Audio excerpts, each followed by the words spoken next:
and 3-6 Baylor, who has to win out for bowl eligibility. Hello, everyone, and welcome to Barrett Brooks' homecoming. Noah Reed and Tori Petrie just lucky to be invited. Hey, Kansas State no longer controls its own destiny for a Big 12 championship, but still very much in contention for Absolutely. You know, not the captain of the fate, but what you know about the Big 12, it's the war of attrition. These teams will knock off each other, and Coach Kleiman has built a culture here that, hey, they came back against Texas, but it was a devastating loss, but they do have the culture to get them back in this game. They need a little bit of help, but in this league, as wild as it's been, always possible. And for the first time today, we get to introduce you to the third member of our crew, Tori Petrie, who is with Kansas State head coach Chris Kleiman. Thanks, Noah. Coach, you told us this Baylor team is better than their record shows. What does your team need to be aware of today?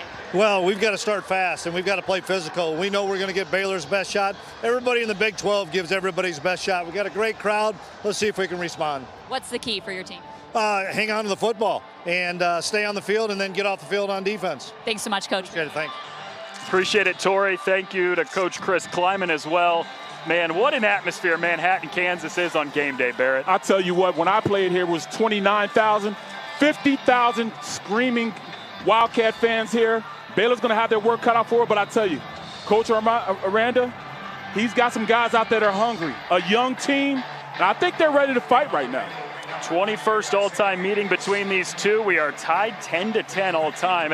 And interestingly enough, Baylor has won the last two when they've come into this building. Well, they're just recently, probably 2 or 3 years out of winning the Big 12. They know how to win in Baylor. They've got to get back on track, and it's going to come with fundamental football. They're so young, they're just learning how to get things in perspective as far as how to win a game.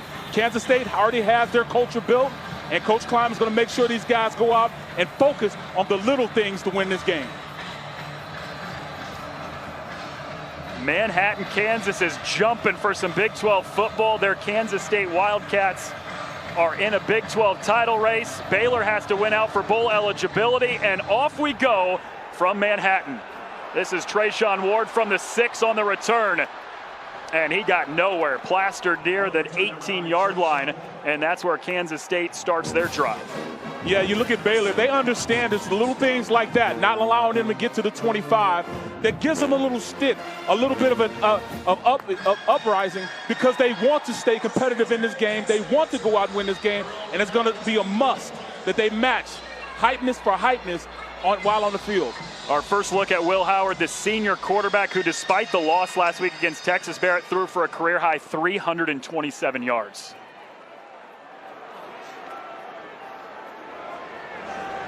Opening play of the game, fake the handoff and a quick screen out to Phillip Brooks, who has some space on the edge before he got planted out near the 25 by Caden Jenkins. Well, that's what you do to get things going for your experienced quarterback.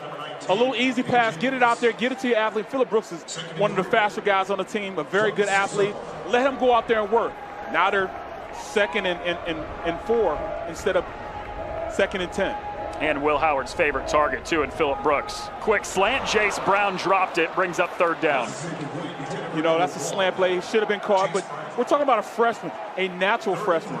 And they're looking up to him to have a great career here in Manhattan. Very athletic, speedy, caught a great touchdown last week against Texas.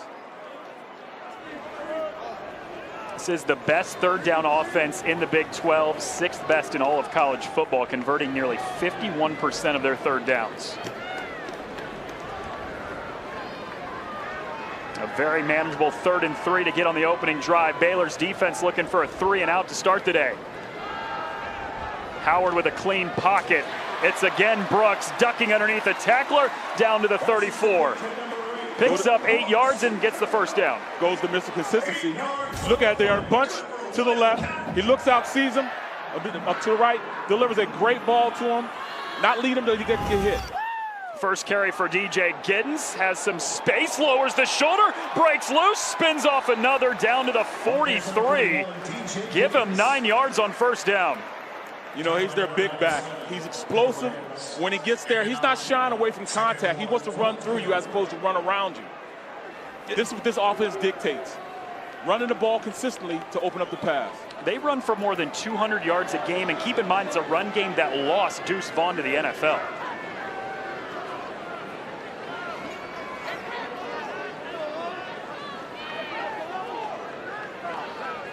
Second and short. Giddens one more time, picks up the first down before he's twisted down at the 45 for 3 yards. Brooks Miller, who's their lead linebacker for Baylor, makes the stop.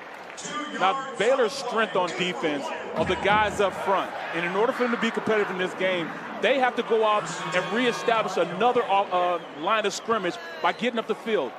I tell you what, penetration kills run plays, and right now Kansas State is stopping that penetration. First down, another quick screen to the outside. This is Jaden Jackson's first catch. Stiff arms a defender, and he slants out of bounds for a first down, shoved out by Matt Jones after 12 yards. He is another gifted wide receiver that Kansas State has, and they're running a hurry-up right now just so they can keep that defense on the field. Jackson only played 1 snap against Texas last week, aggravated an injury. He was out of the game. Giddens gets a shove from that experienced offensive line all the way down to the 33 for 9 yards. Yeah, you know what? Run behind a big fella. Cooper Beebe.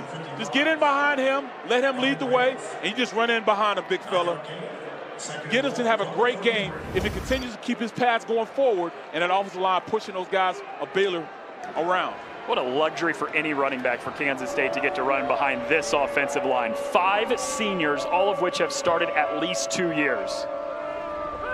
Fake the end around. There's some pressure facing Howard, and he just heaves it out of bounds as he sensed the pressure from Reed. You know, and that, you would think that was a bad pass, an overthrow, but he just wanted to get out of his hands. He didn't want to have the sack, turn the tempo around. Right now they're at 3rd and 1, 3rd and manageable, and that's how he's going to stay on target. By doing simple things like that, by throwing it away as opposed to taking a sack or creating a turnover, we're trying to force the ball to the receiver. Look at that difference between the D-line for Baylor, the O-line for Kansas State. About 40 pounds, the difference. Fake the handoff. Brooks' 3rd catch of this drive down to the 25 and a new set of downs. I love Colin Klein and how he's calling this game. He's giving the quarterback simple stuff. Like this is just a slant play outside, RPO, get it to your guy, your favorite target, who happens to be a pretty good athlete, and allow him to work in the middle of that field with the slant. He goes to him a lot in the red zone too, does Howard. So you're already got 3 completions to Phillip Brooks, and this is typically where he goes to him most. Giddens escapes 1, but he gets tackled after a couple yards by TJ Franklin, who Baylor talked about. They need a huge game from him up front to be able to stop this Kansas State run game. They have to, and he's like the leader of this, not just the defense, but a leader on the team. If he can go out there and beat his one-on-one blocks, because right now Baylor is 2-gapping. They're not 1-gap. 1-gap gives you the ability to get up in 1-gap and get up the field. They're 2-gapping, so they're holding 2. He's got to be able to win that one-on-one block with the offensive tackle. 11th play of the drive, it's a toss to Giddens. Follows a block, and he got tackled from behind at the 18 by Caden Jenkins. Well, you know, they're trying to get out in space, blocking down. We used to call it stretch play. You block down the tackle, pull the guard around, and that time Panzier got up into the line, hit the linebacker. You just try to let your back run in behind him and pick a spot. Gets in the red zone, converting nearly 80% of the time into 6 points. 3rd and short. Howard swings it out. He's got Giddens. He's got the sideline. Touchdown, Kansas State. Beat him on the wheel route. I love the wheel route on this play. Will Howard sees the play develop, sees that the linebacker that's supposed to cover him gets caught up in the mesh and everything in the middle, and not able to get on the outside and watch. Giddens just runs out there on that wheel route for pay dirt. Touchdown. Easy play, understanding who's ever covering him will get caught up in the mesh inside. Chris Tennett's point after is straight down the middle, and what an opening drive for Kansas State. 12 plays, 81 yards, 4.5 minutes off the clock, and the Wildcats strike immediately at home. 7-0. Howard completing passes on the drive, an easy touchdown.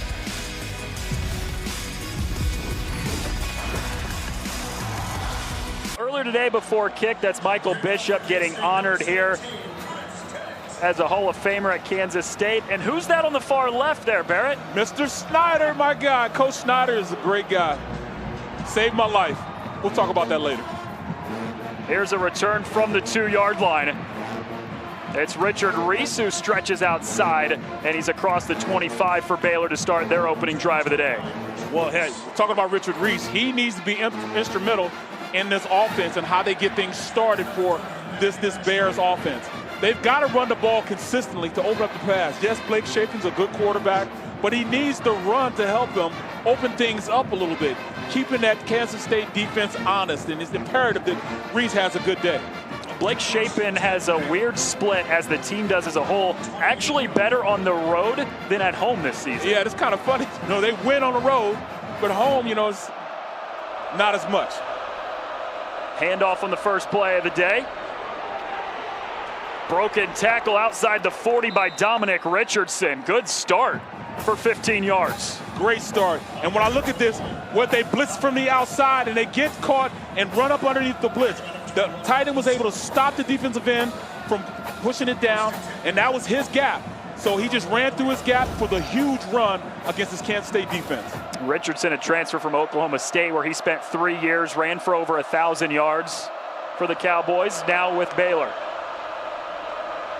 Shapen has a lot of time, delivers over the middle, caught across the 40 and down to the 37 by Drake Dabney, the tight end, for 19 yards. Yeah, we talked about the tight ends being instrumental in this offense. These guys can line up everywhere, and they're athletic, and they're able to go out there and play in the slot just like wide receivers. There, Shapen finds his tight end running. The defense didn't get a chance to get any pressure on Shapen, and he makes them pay for it. They go 5 deep, tight ends. Very good tight ends also. Fake to Pendergrass, slant throw over the middle, and it's caught by Josh Cameron, who immediately slides down at the 32 for 7 yards. And he's one of their speed guys. You know, they like to get him on kickoff return, punt return, because he's dynamic. Look, he goes up, makes himself available to the quarterback, a little stop route. Shapen sees him, gets it to him. He can be a guy that can open things up. He can take the top off the speed that he has. Dave Aranda's team at 3-6 has to win out for bowl eligibility, and they do not have an easy road ahead. Play action. Shapen to the sideline, reeled in by Dabney for his second catch of the drive inside the 15.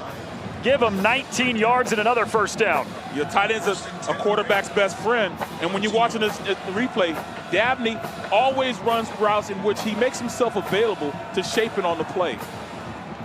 He runs a little corner route on there. When he runs the corner route, he's able to get open, run past the zone that K-State is trying to run for a great gain on the play. Baylor sometimes struggles in the red zone. Only 9 touchdowns in their 27 trips to the red zone this year. Shapen drops it off. Here's the true freshman, Dawson Pendergrass, weaving through traffic, and he's in. I love the freshman. The freshman running back, Dawson Pendergrass. Talking about a guy that gets behind his pads. They turn around, a little quick screen for him, gets out, got the offensive line in front of him, and they just lead him to pay dirt. He's one of those guys that I'm not going to do anything but one-step cut, get downfield, get positive yardage, and right down he got to the end zone on that play. Great play design, great call by Coach Grimes, the offensive coordinator. Isaiah Hankins ties this game up with the extra point. Both offenses looking flawless early. Kansas State starts with a touchdown. Baylor responds back on the road with the freshman Dawson Pendergrass. From ear to ear here in Manhattan, because not too far down the road, Barrett, 16th ranked Kansas goes down at home to Texas Tech, and just when you think the Big 12 can't get any weirder than it's been this year, it continues to get weirder. As we stated earlier in the broadcast, it's the war of attrition in the Big 12. There's so much parity right now that all these teams are equal in the aspect that they know each other so well. I mean, the newer teams are having some trouble, but the older teams, they know each other so well that when they do play them, it's always a great game. 7 teams all within a game of first place entering the day. That's now 6 because Kansas goes down. Trayshawn Ward from the 5 on the return. Sees a little bit of a seam, bursts right through it, escapes a tackle, and finally dragged down at the 45. An electric return from Trayshawn Ward of 38 yards. Trayshawn Ward says, look, I can't get on the offensive side of the ball. Let me do it in special teams. Follows his blockers. It was a a middle return, great blocking up front, and then he does the rest, breaking tackles. He was a tackle away from taking it to the house. Yeah, just kind of going back to that point, look at all these teams that were 5-1 or 4-2 to start the day. Kansas drops down there, but in the final 3 weeks, it seems like everybody's in contention for a Big 12 title. Absolutely, and I love the fact that, every single week there's either a big-time team going down or, a team that shouldn't be there is where they need to be competitive in this division. Texas and Oklahoma State in the driver's seat for the Big 12 title game. Here's Howard with time, sprays it out to the sideline. That's pulled in by Keegan Johnson, and he's wrestled out of bounds at the 45 for 12 yards and a first down. Keegan Johnson's a guy they want to get the ball to more. He's explosive. He's a speedy guy. Gets up the field very quick. Had a great game against Texas last week. 7 catches, 70 yards, and a touchdown. And the offensive coordinator, Colin Klein, told us it was great to see him have the production we think he can have every week. Giddens with a touch, bouncing outside, and Matt Jones runs right into him for just 3 yards. Jones is one of those guys that he can be a difference maker on that defense. They want him to be a more vocal leader. He's not really that type of guy, but they're trying to force him to. But he says, I'll let my pads do the talking more so than anything. And they look to him to be that spark plug for this defense. He's an honorable mention all Big 12 guy last year, and he's had even a better year this year than he did last season. 2nd and long, Howard facing some heat, gets rid of it, heaves it up, and that was dangerous. It was in the vicinity of DJ Giddens. Incomplete. And that's one of the things you can't do. Howard, he can't drop back. Just get rid of it. I mean, if anything, throw down to the wide receiver's feet, because on that play, they're going to try to blitz you. They're going to make sure they make it uncomfortable in the pocket, and that could have easily been a pick going the other way. 5 wide receivers set here on 3rd and long. Howard surveying, airs it out downfield, incomplete, but a flag flies in. Caden Jenkins had the coverage on Jace Brown, and the flag is thrown on a pass interference. Yeah, on that play, you watch the rookie, the freshman, gets past him a little bit. He tries to yank him to pull him back. Pass interference, defense, number 19, 15-yard penalty enforced from the previous spot, automatic first down. That's just frustrating if you're the Baylor defense right now, Barrett, because you're one play away from getting off the field, getting the ball back in a game that your offense has already scored, but instead, pass interference, new set of downs. It just shows it's an explosive team of wide receivers that they have. And this is the freshman of the bunch. Jay Brown is one of the faster guys on this team, but he's a young guy learning the game. And Trayshawn Ward's in the backfield for the first time. He's the one that had the 38-yard kickoff return to set up Kansas State with this great field position. They give it to him. Oh, he got planted immediately. Gabe Hall up the middle. That'll wake you up. That'll wake you up. And that's what we were talking about. Penetration kills all run plays, and that defense was able to get up the field, get some penetration, and right there stop Ward from even getting started. That's how you stop running backs. Make them stop their feet, but that's even better when you hit them right in the mouth when you're doing it. 6'6", 292 running into you. That doesn't feel good.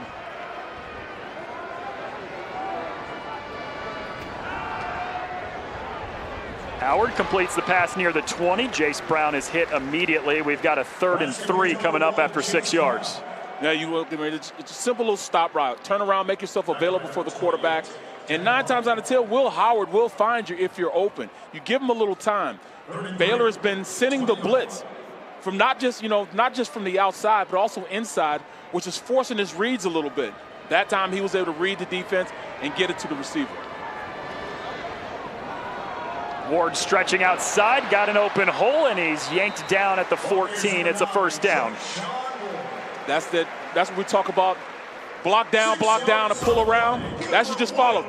Get your offensive line, getting out there in space. Right then, they had the tackle, the frontside tackle and guard, and center pulling around to make a play. Get on their blocks on the 2nd level. 8 straight red zone trips have ended in a touchdown for Kansas State. They're looking to make it 9 for 9.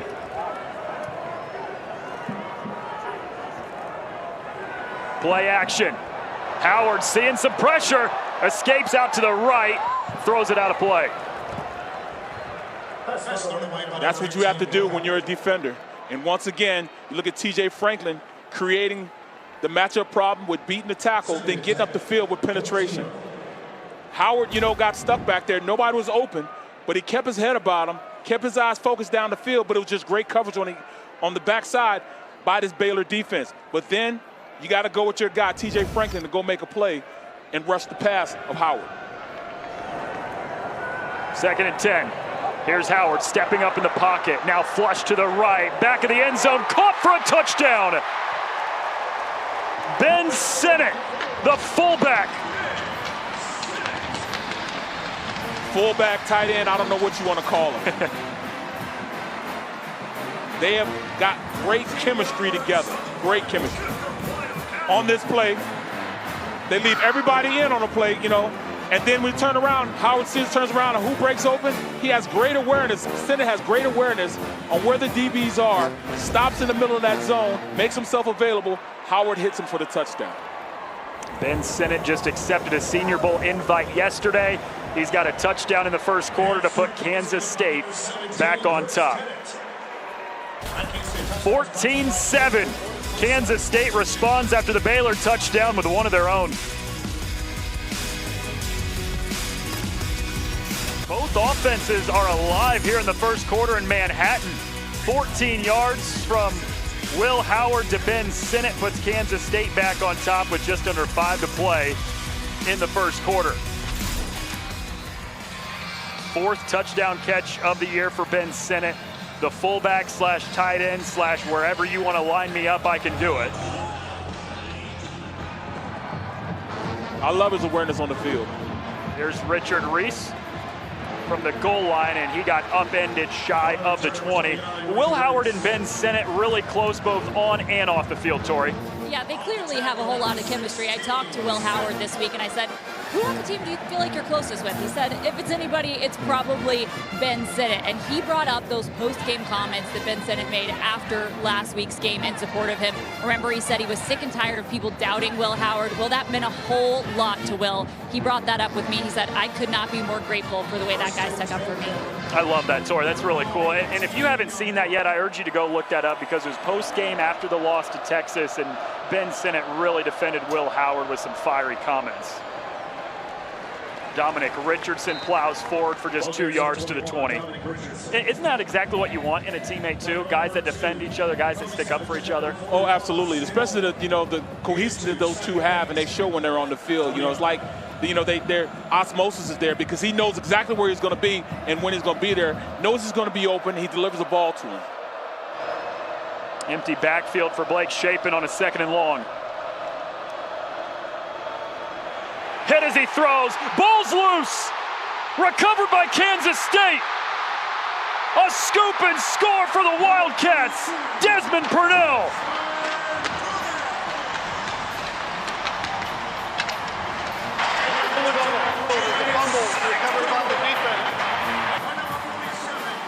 That's defensive coordinator Joe Klinderman. What he does, he sends the X-blitz from the linebackers up front, which opens up the defensive end on that play. And Stuff Shufflebean delivers a hit in the back, forcing the fumble, and that's what you have. Just great timing by the defensive call on this defensive play.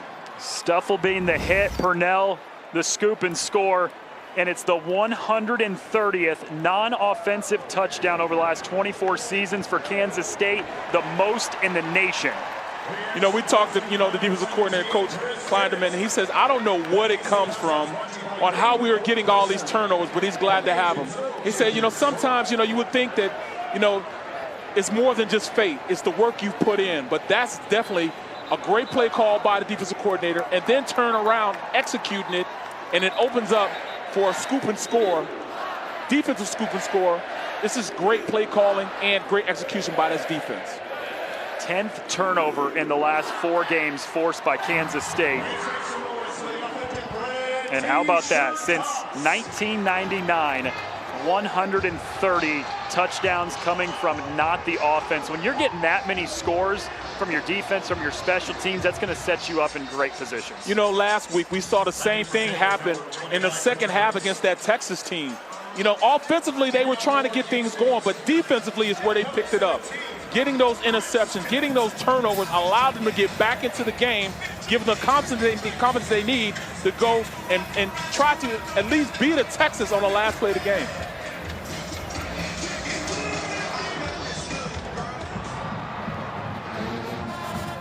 Richard Reese lets it bounce into the end zone for a touchback. You're in a spot now, if you're Baylor, Barrett, where your first offensive drive of the game, you drive down, you tie this game up 7-7, you kind of silence this Manhattan crowd a little bit, but since then, a touchdown drive for Kansas State, a scoop and score, and all of a sudden you're down 2 touchdowns. And this is where you're going to see where your team is. And Coach Aranda really needs to see what direction the focus will be for this team. This could be a sense where, all right, here we go again. Are they going to turn around and say, let's go, let's get it going, we're good enough to be out here? There have been some challenges this year for Dave Aranda's team. Lost the season opener to Texas State. Blake Shapen, the quarterback, was injured. Almost knocked off Utah, but the Utes scored 2 touchdowns in the last 2 minutes to come back and win that game. It's just 3 yards from Dominic Richardson on the first play. And this is what I like to see. They're not going to abandon the run. They're still going to run. Dominic Richardson has breakout speed. They're running inside zone, and eventually somebody's going to get cut off on that defensive line, and they're going to break another long one. It's just consistently doing it, playing a play out, and trusting it. Fake to Pendergrass, sprays it out to the outside, and it's broken up. Marquise Siegel with the deflection to bring up 3rd and long. Yeah, you look at it, he playing up almost like a corner on the play, man-to-man, and makes a great play undercutting the pass of Shapen on the play. And that's their go-to guy they're trying to go to. Marquise Monterey Baldwin is their big play guy. Yeah, team's leading receiver has not had a catch yet today.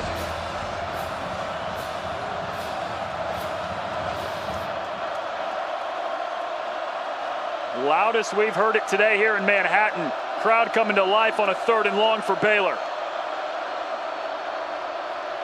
Shapen sprinting out to the right, exits the pocket, throws on the run, it's incomplete. 4th down. Great pressure up front, individuals, winning up front, and that's where you get it. This is just, all right, I want to be great. I'm going to beat the one-on-one block, gets around, trying to make the play. Shapen's running for his life, trying to get open to Baldwin trying to get open on the play.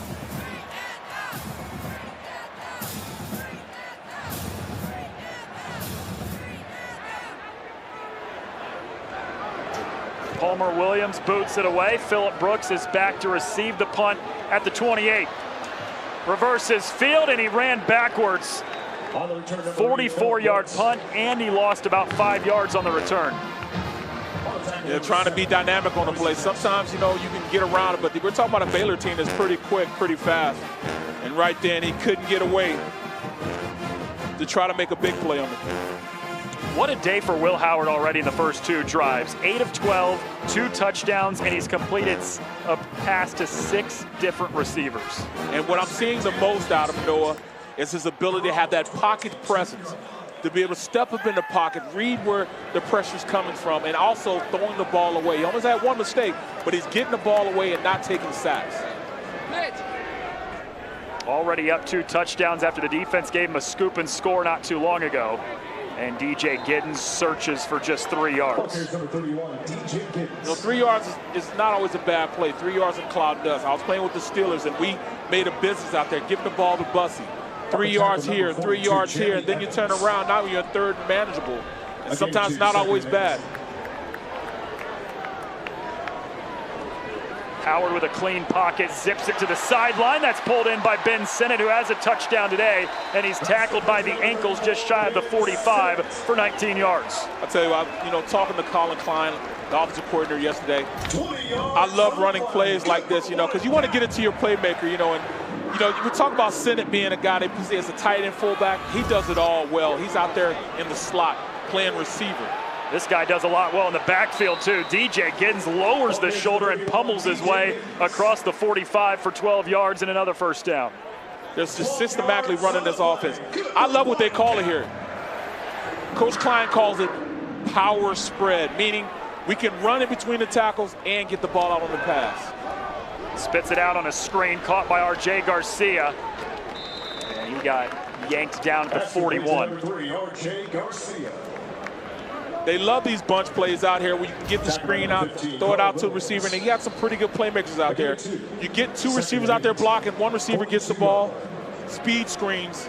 It's almost like an elongated handout, but you get it out to the receiver on the outside. Just an extension of the run game, right? Absolutely, absolutely. Get it out of space.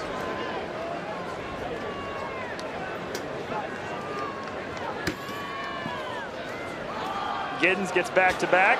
Open seam. DJ Giddens right through the crease and tackled from behind at the 10. Devin Bobby chases him down after a gain of 34. Watch Gillum on this play. This is the center getting out there and blocking on the outside on a safety. The big fella, the center, getting out there to play.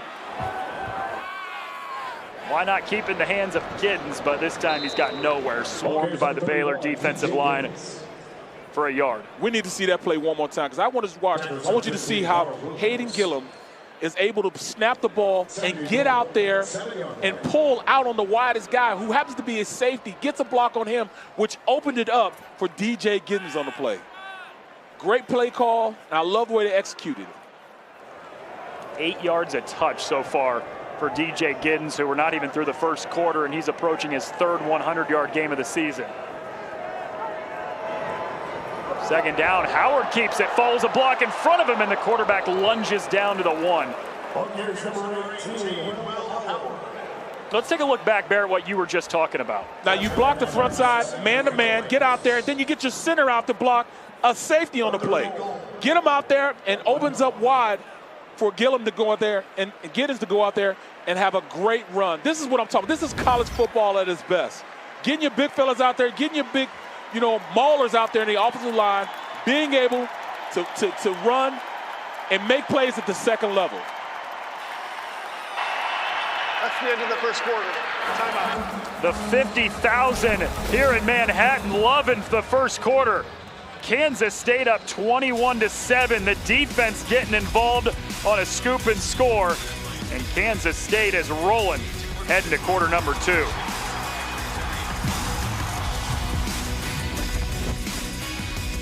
Perfect first quarter for Kansas State, up 21-7 at the start of the second. Barrett just 1 yard away from making this a 3-touchdown lead. 2 tight ends in there. Hand off to Trayshawn Ward. He might be a little short. Just inside the 1, they didn't get the touchdown. Great play by the defense of Baylor. The guys up front, 2-gapping, not being pushed back on the play. In fact, they reestablished the offensive line in a line of scrimmage so they couldn't get up in there, created penetration on the play. Officials timeout for an injured defensive player. Jarrell Boykins is down for Baylor after that last play.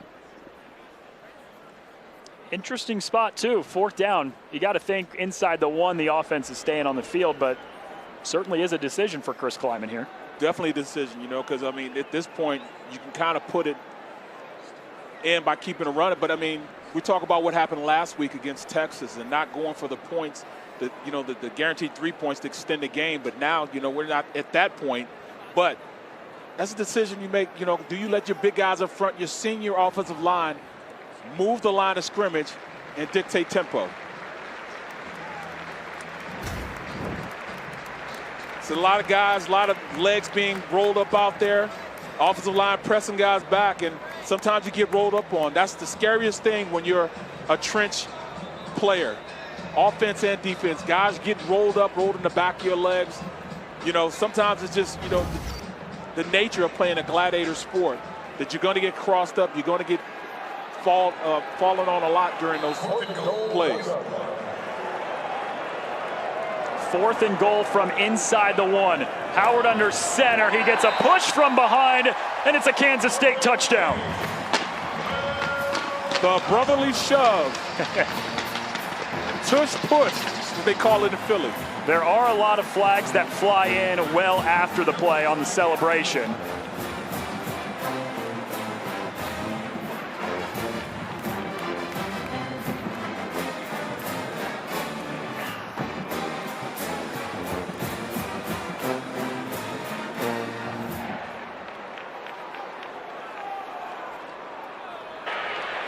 After the play, unsportsmanlike conduct, defense number 9.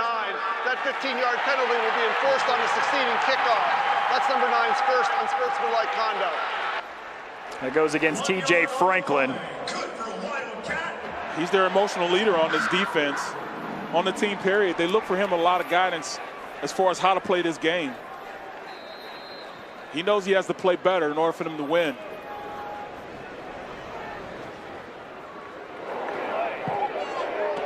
Chris Tennant hit the upright, and then it bounced through.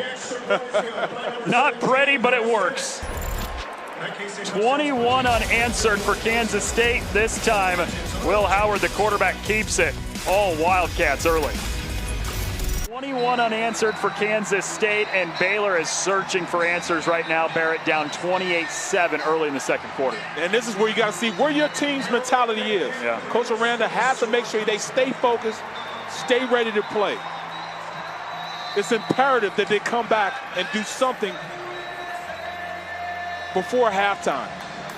Both teams coming off heartbreaking losses last week. Baylor against Houston. Kansas State rallied from down 20 in the third quarter against Texas, but lost in overtime. It's a return by one of the up men, and there was a hit near the 25. Let's check in with Tori. He's got something down from the Baylor sideline. Yeah, no, I've been hanging out over here, keeping an eye on these guys while Kansas State's offense was on the field. And that entire drive, Jeff Grimes spent it with his tight ends. He was engaged in very deep conversation with them, drawing things up with those guys. So keep an eye on the tight ends this drive. Thanks, Tori. We talked about it earlier, Barrett, but they go 5 deep in that tight end room. Really important aspect to their offense. Absolutely, and they're the guys that are specialists. You know, they get in the slot, they line up in the wing, they line up the traditional tight end spot. They're actually do a lot in this offense. They've got 2 tight ends there right now. Fake to Pendergrass. And Chapin goes down. Cody Stufflebean, who forced the fumble on the scoop and score, has the sack. You know, they run play action, which is one of those protection where you use to really short things up because you have extra blockers in. You keep in extra tight ends. You keep the running back in. You usually have one-on-one routes on the outside, and they were still able to get pressure. And Cody just basically goes inside and beats the tackle on the play for the sack. Stufflebean's had a couple big weeks in a row, had a career high in tackles last week against Texas. Play action. Chapin rolling right. Tries to escape from 1. He picks up 5, but it's still a 3rd and long way to go for Baylor. You know, you talk about this guy here, Keenan Garber. He was a tight end last year. A wide receiver last year, fast guy. But they move in the defense, and he lacked the physicality that you want from a corner. Well, he looks like he's definitely making himself at home being a corner on the outside now.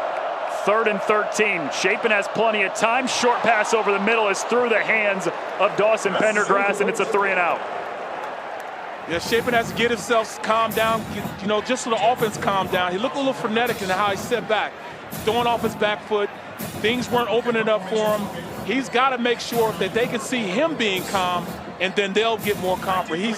He's done it in the past. He did it in the Cincinnati game when they came back. They played well against Iowa State when he was calm. He's got to make sure he does the same.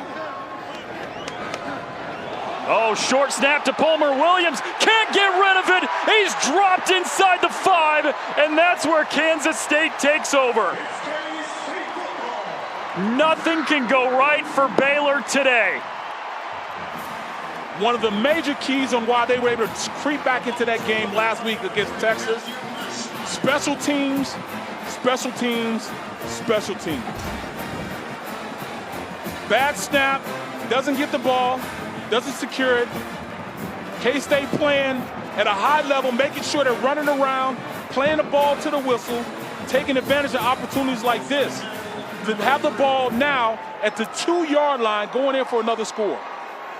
So today, Kansas State has had a scoop and score. They got 7 points from the defense, and now 2 drives later, Barrett, a short snap on a punt, never get it off, and instead, Wildcats have the ball at the +2.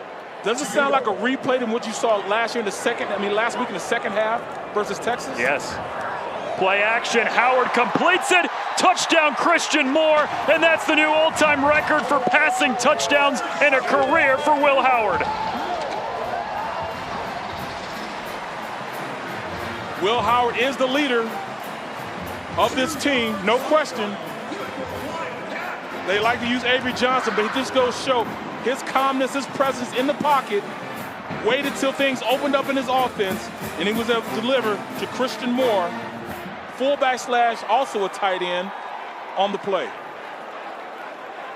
Scoring from the backfield.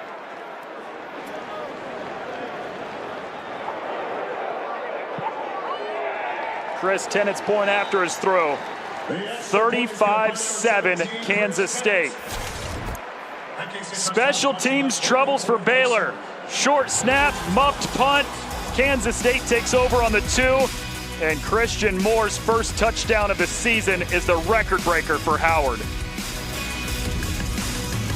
45 career touchdown passes for Will Howard, the most in Kansas State history, as he overtakes Josh Freeman, who had 44, the previous all-time career record holder. And what a career 18 in purple has had. You know, I had the privilege of being able to watch a couple of games of him as a freshman, being in the Pennsylvania area. But, I mean, at the end of the day, you know, these guys are playing well because of him. And Baylor has had some miscues today. A scoop and score on the second drive of the game. And then 2 drives later, Barrett, a muffed punt on a short snap that led to a touchdown of 2 yards just a play later. Yeah, I love this, you know. I mean, just basically just get it to your fullback. Throw him a bone sometime. Fullbacks never get the acclaim that they need, but I'm glad they were able to give him a touchdown just then. Richard Reese picks up just 2 yards on the opening play of the drive. But what's the answer now for Dave Aranda and this Baylor team? They've given up 28 consecutive, and everything is on the side of Kansas State right now. Basically, they've got to go from a cultural standpoint. They need culture to be developed right now, and that's a not give up culture. Even though this, you know, the deck is stacked against you, they've got to come back and at least try to. Look what Kansas State did last week. They came back and had a chance to win the game. They've got to build that same culture here, and Coach Aranda has to make sure that these guys believe in that. Dominic Richardson gets upended and sets up a 3rd and short at the 32. Let's check in with Tori. Guys, obviously this Kansas State sideline's feeling pretty good right now. Will Howard running down the sideline, dapping up guys. Just really energetic down here, but he walked over to his offensive line and gave them a 5 and a 0. He said 50 points. I think he wants to hang 50 on him today. Tori, I hear you, and that's possible. Jake Clifton is down on the ground right now for Kansas State. Defensive player. That 50 that Tori's talking about, though, that might be in the first half. Right, you know, the way they're looking right now. But I know we have an injury on the field right now, and Jake Clifton, they can't afford right now to really lose anybody else in that linebacker position. You know, they lost Green. They've lost people that were, you know, probably instrumental players. You know, they're going into, you know, safeties and linebackers playing the same position because they don't have the same bodies that they had in the beginning of camp and beginning where they needed at the linebacker position. That's why these guys are a little bit undersized when they're playing the linebacker position. And Jake Clifton, too, that's not just any ordinary linebacker. He has played all 3 of their linebacker positions and plays all 3 on an every-game basis. They ask so much out of him. And Joe Klanderman, the defensive coordinator, even said, it's really not fair what we're asking him to do, switching positions almost every play, it feels like. It absolutely not. You know, they talk about your best 11 being on the field. Well, he wasn't a starter, but he's still considered one of their best 11. They can put him in at different places. Like you said, they play the Sam, the Jack, the Will. And he can play all of them, not just play them, though, but play at a high level. They had to keep him on the field. I'm glad he's getting up right now. But they had to find some way to get him on the field, and they put him at the Mike linebacker position because of the respect that he has on that defense. He's being helped off the field right now. Not what you want to see if you're Chris Kleiman in Kansas State on a day that it feels like everything else has been perfect for you. They definitely need somebody to step in, but they can't afford this right now, especially with the amount of that's still to play in this conference.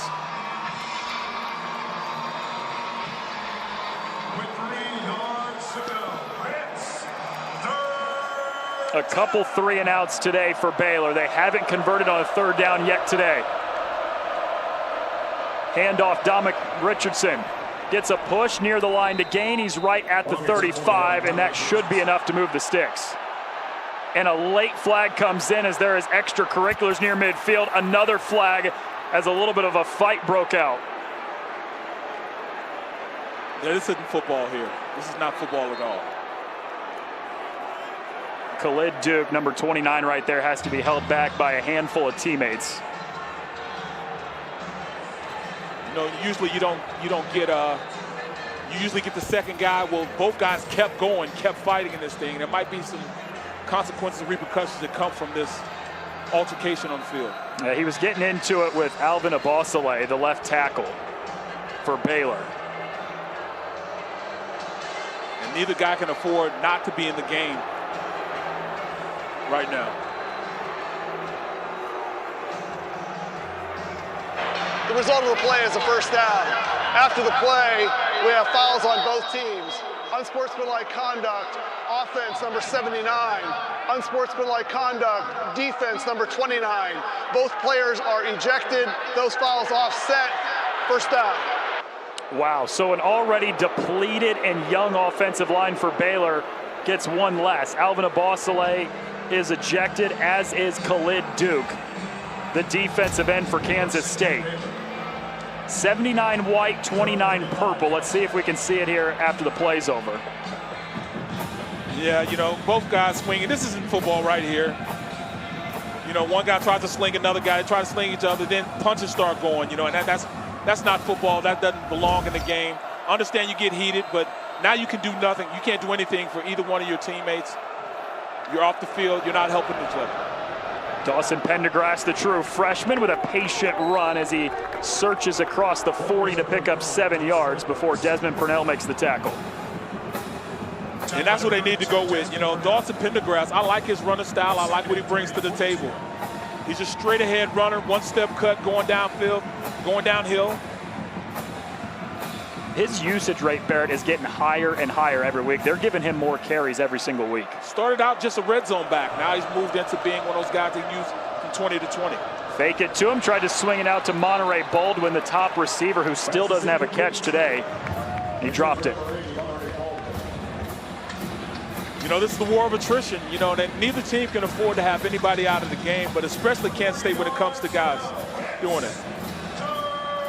Baylor went 72 yards, scored 7 points on their opening drive today. Since then, -5 yards in their last 4 drives. Unbelievable. Unbelievable. They look so comfortable on that opening drive. Cruised down the field, scored a touchdown, but since then it's almost felt like they've been lost offensively.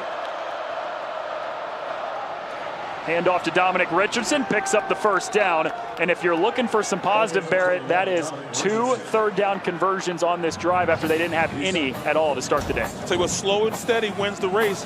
Why not run in the back of the 2 brothers? Campbell Barrington and Clark Barrington. They're their 2 strengths on that offensive line. Run behind those guys. Don't try to sugarcoat it. Just run in behind those guys. They're the elder guys on that offensive line. A lot of respect for them. Just running behind those guys, pick up that needed yardage you need to stay on the field. 1st and 10. Richard Reese was faked to him. Instead, they got it out to the outside. And a loss of 1 for Jake Roberts. There's Jake Clifton. We saw him get injured a few plays ago. He's being walked off the field right now to the locker room. Yeah, you know, you're looking at what Coach Grind, offensive coordinator, has to do. You got to run the ball consistently, but he needs to get it to his weapons. Drake Darby, Kelsey Johnson, those tight ends on the outside can help him out in this offense also. Reese escaped 1 tackler, picked up 2 yards. There's a 3rd and 9 coming up for the Bears.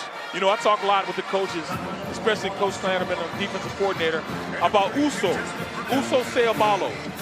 He shines a lot, but people don't really take notice of him.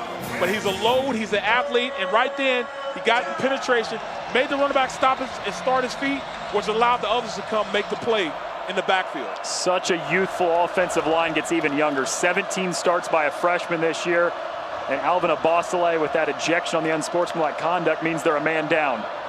Shapen on 3rd and 9, steps up the middle, And he got hit low for a pickup of 5 yards to bring up 4th down.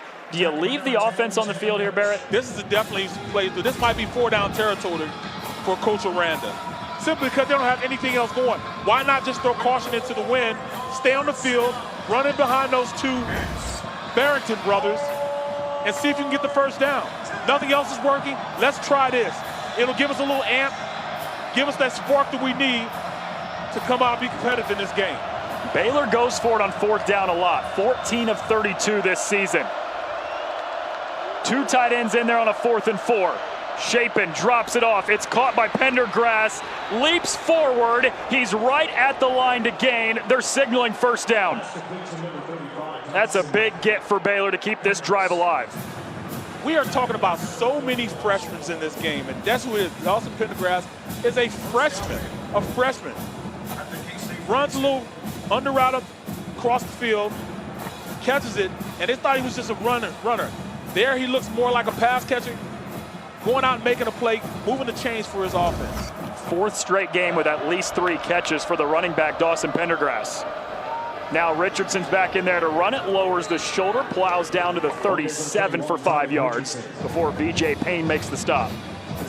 And this is what really helped this team, this Baylor team, against Cincinnati when they played them. They didn't throw a pass in the first half. Second half, they started running the ball consistently, and I see them doing the same thing now. Run the ball, run the ball.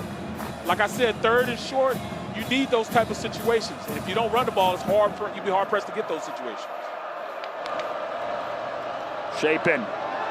Oh, trick play. Back to Chapin. And diagnosed perfectly by Kansas State.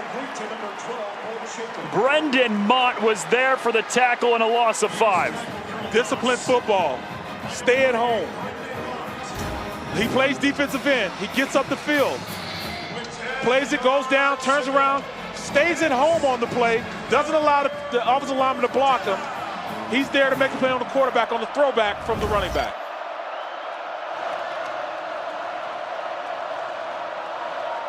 Or the flanker back. That was a flanker back. That was Neighbors on the throwback to the quarterback. 13th play of the drive on a 3rd and 10. Pendergrass got drilled behind the line. Austin Moore leads the charge, 4th and 12. They're bringing blitzes, you know. Coach Landerman is bringing blitzes.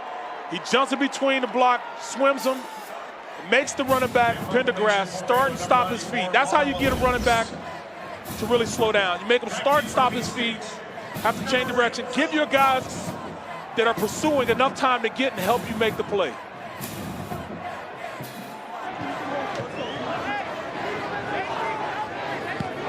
Williams the punt. Brooks is back to receive it for Kansas State, and he waves for the fair catch at the 10. 28 unanswered for Kansas State, and the Wildcats have the offense coming back out.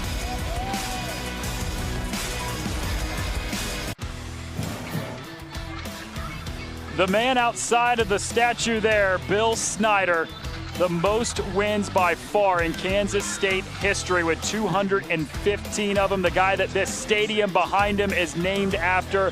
And we'll talk about him a lot more in depth at halftime, Barrett, but a guy that I know means a lot to you. Absolutely. I can call him right now. I say, Coach, I need to talk, and he'll be right there for me. Howard slings it on the slant, caught by Garrett Oakley as he ducks down to the 23 for a first down. You know, you talk about this offense, they call it a power spread. And it's a spread offense. They run the zone read, you know, RPOs and everything. But in their running style, they run power football. They run, you know, gap, not really gap, but, you know, double teams up front, pulling guys around. A really, really opened up offense as far as the running game with a power spread. Handoff. Trayshawn Ward.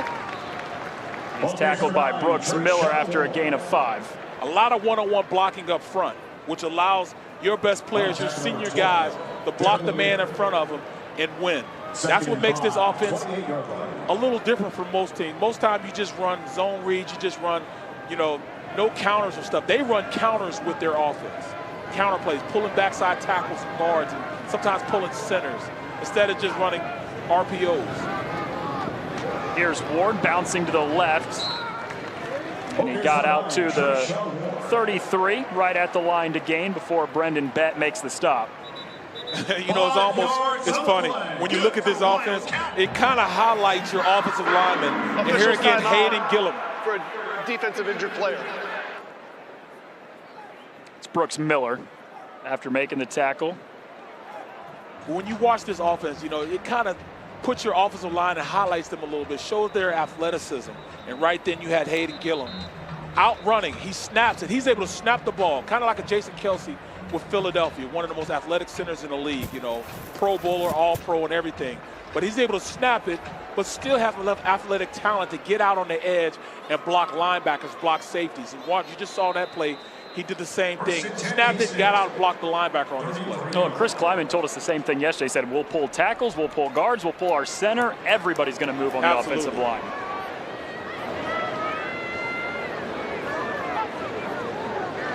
First and 10 for Howard. Clean pocket. Drops it off. That's caught by Keegan Johnson, angling outside for a first down before he gets shoved out by Matt Jones. And that's just an opening up of what you're looking for. The offensive line's able to block because they run block all day. And then you get it out to Johnson out there running a little crossing route.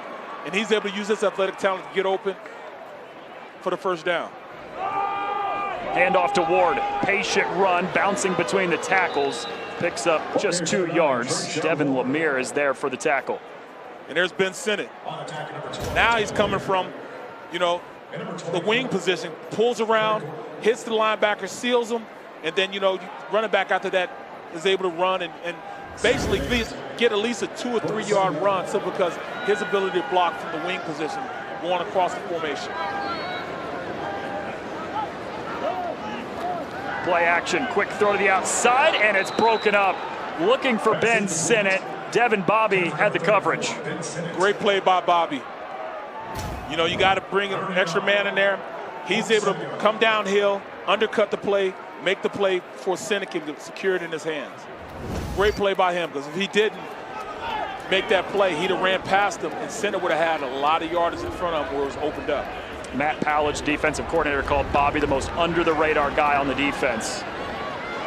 Howard gets dropped behind the line. The first sack today for Baylor. It's T.J. Franklin. You got to go with your veteran guys. You got to go with the guys that you say are the leaders on your team. And he's able to beat the guy in front of him. Sometimes it's just as simple as that. Beat the guy in front of you. Go make a play. Don't wait for somebody else to do it. You do it. And right then they brought the blitz, able to get penetration for the squad. I think it's maybe the first time that Kansas State is punting this game. They had 4 touchdowns on their 4 drives today. Even scored 1 on a Baylor drive because of the scoop and score. Josh Cameron from the 15 has an open seam down the sideline. Huge return for Cameron. Breaks loose and finally twisted down inside the 20. The spark Baylor needed. 59 yards. And he is the guy we talked about, his speed that he has, you know. Talking about guys, long strider. Reminds me a lot of the way Dorsey Levens used to run in Green Bay and when he was with the Eagles. Long strides, but they would pick him up and put him down, run past the coverage. You need a spark. We know that this guy can go out there and do it. Cameron is a special player for him, and I think Josh Cameron just opened it up a little bit, giving this Baylor team a little bit of hope that they can go now and get things going as far as the offense in the red zone against this Kansas State defense. A 59-yard punt return that Baylor desperately needed. They take over at the +16 with 3:02 before halftime, down 28 points. Richardson with a stiff arm toward the pylon. Yanked out of bounds just shy of the goal line by Marquise Siegel. You see a little more enthusiasm for that offensive line, you know. Watch him up front. Just zone play. Scoop, even though they got penetration, Richardson is able to run past that and go make a play.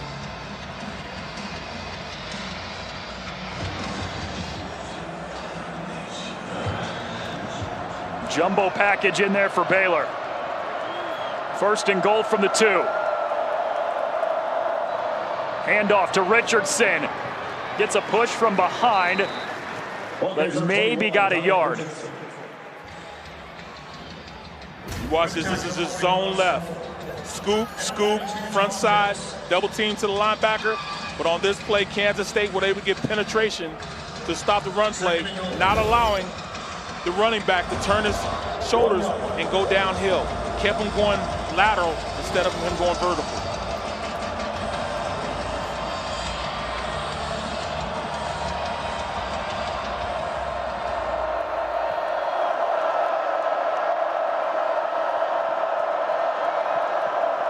Play action. Chapin rolling right, delivers a pass caught by Pendergrass, his second today. Touchdown Baylor. Number 35, Joshua Simmons. Sprint right option.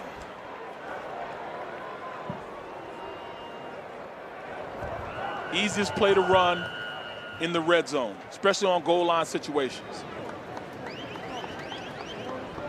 Told you Pendergrass is a special player. Really special player. They need to use him more. He was just a red zone threat. Now he's starting to use him everywhere on the field.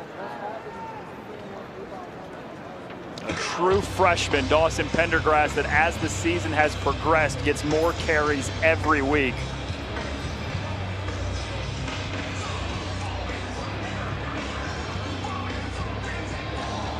That snapped what was 28 consecutive points scored by Kansas State. Offense stays on the field to go for 2. Chapin rolling right. Back of the end zone, incomplete. Was looking in the direction of Cam Bonner, but the 2-point try is unsuccessful. Great play by that secondary. Able to come out off sprint right option. He's able to turn around, turn his hips. Pendergrass for the score. They needed that.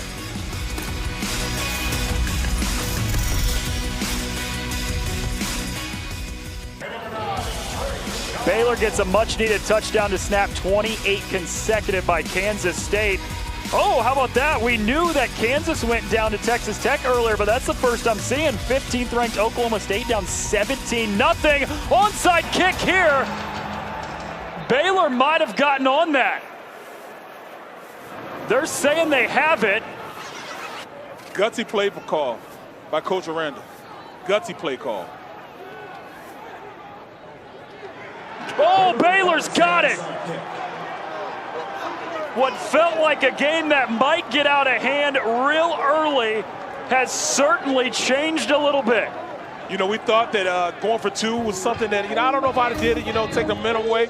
No, how about this? Coach Aranda calls an onside kick, catches this Kansas State team sleeping, and they go up there and recover it for a big play. I tell you, the momentum started to change.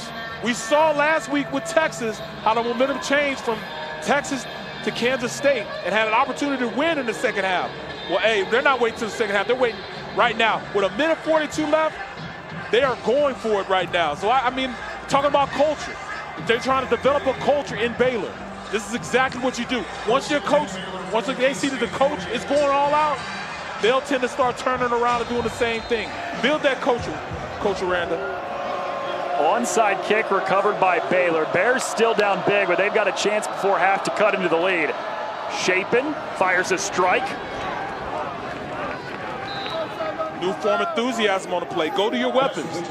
Drake Dabney, one of their major weapons in their offense, one of the better tight ends in the conference. Second and 5, 48-yard line.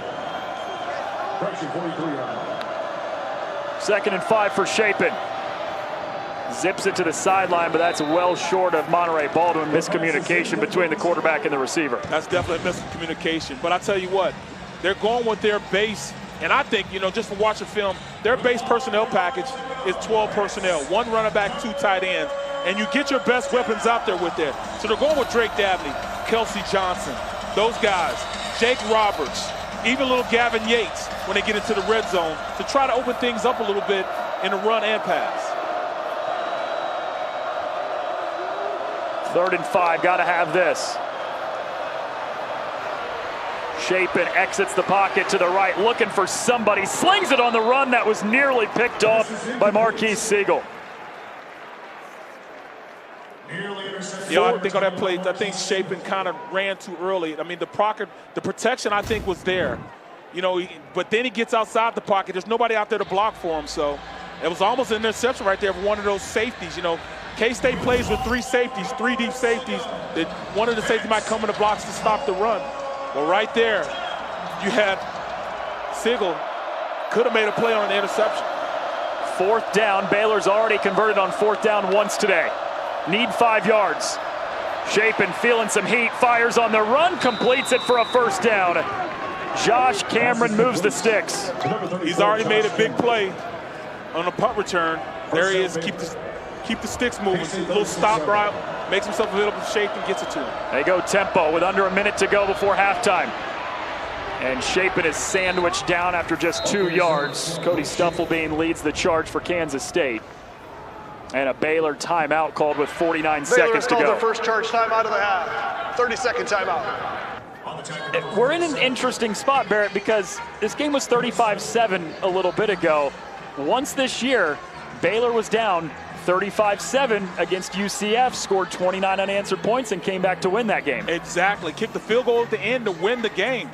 This is not so unlike it. You know, they've seen situations like this before. But also, we also understand that Kansas State went through the same thing just last week. So they understand that they got to, you know, blow their backs up and stop on defense. But we have to see if this Aranda-led team will keep it going, keep this momentum going with them going into halftime. If they can score right now, this will be big for them as far as their, you know, them going out and making it happen. And Baylor gets the ball when they come out in the second half. Yeah, if you get a touchdown here, make this game 35-20, 35-21, and you get the ball to start the second half, we're in a different game than what we thought we had just 5 minutes ago.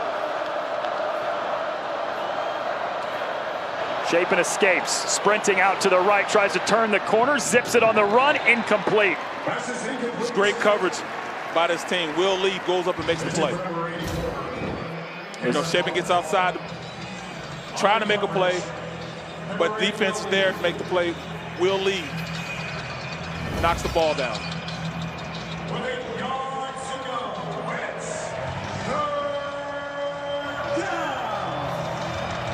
41 seconds before halftime. Inside the 35 for Baylor, trying to make this interesting. And Chapin grounds it. Pass is incomplete. Smart play by the quarterback. Just get the ball in his hand. Don't take any more time off the clock. Nobody was open on the play. I thought they would have went to their big play guy, Monterey Baldwin, but he was covered pretty much on the outside. Isaiah Hankins is out there to attempt the field goal. He's had a long of 54 this season. This is from 51. The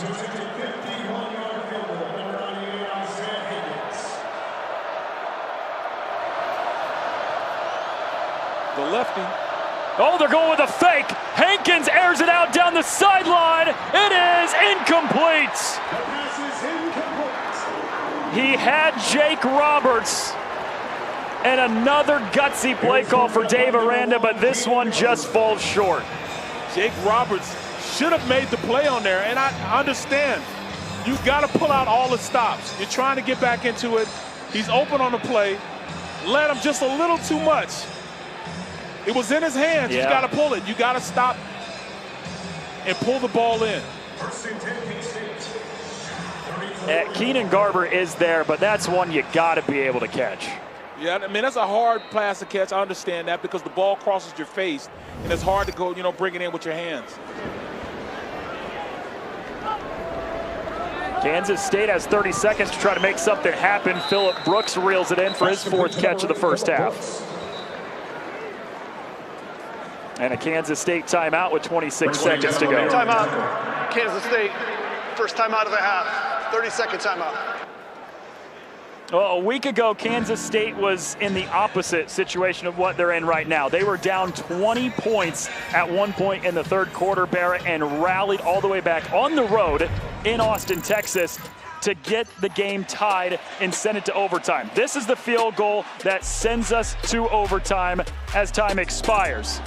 Texas knocks through a field goal first to take the 3-point lead. Instead of playing conservative, Kansas goes for the win on the road. Howard slips, can't get the ball off in time, and Texas squeaks out with the win at home. Staying aggressive, you know, and Coach Kleiman was aggressive on the play, and I can't be mad at him for doing that, just like But Baylor right now is just aggressive with the play call, and sometimes the ball bounces your way. Great play by both sides, just trying to make something happen in dire straits. Howard has all the time in the world, rips it to the sideline, and it's batted away by Caden Jenkins. Huge play by the cornerback. Definitely a huge play, but you got to come up big in big spots. He's one of the most physical players in the secondary. His physicality, he's a big corner, but he goes up, uses his length, knock the ball out. He has 3 interceptions in the last 5 games, does Caden Jenkins. He has been a ball hawk this year. Young secondary playing very well this year. Toss to Giddens, escapes from a couple tacklers, but then gets hit at the 41 by Garmin Randolph. 12 seconds on the clock. They'll go ahead and punt, go in at halftime. Baylor has called the second timeout of the half. 30-second timeout. Timer, please reset the game clock to 13 seconds. 13. It wasn't just Kansas State that had a heartbreaking loss last week either. Same thing happened to Baylor, who played against Houston. They were at home in Waco. Get this touchdown. That's the go-ahead touchdown by Dawson Pendergrass. Then Houston scores, and they go for 2. Punch it in on the 2-point try and win the game 25-24, also in overtime. All the jockeying for position here in the Big 12 Conference. The parity's out there, the war of attrition.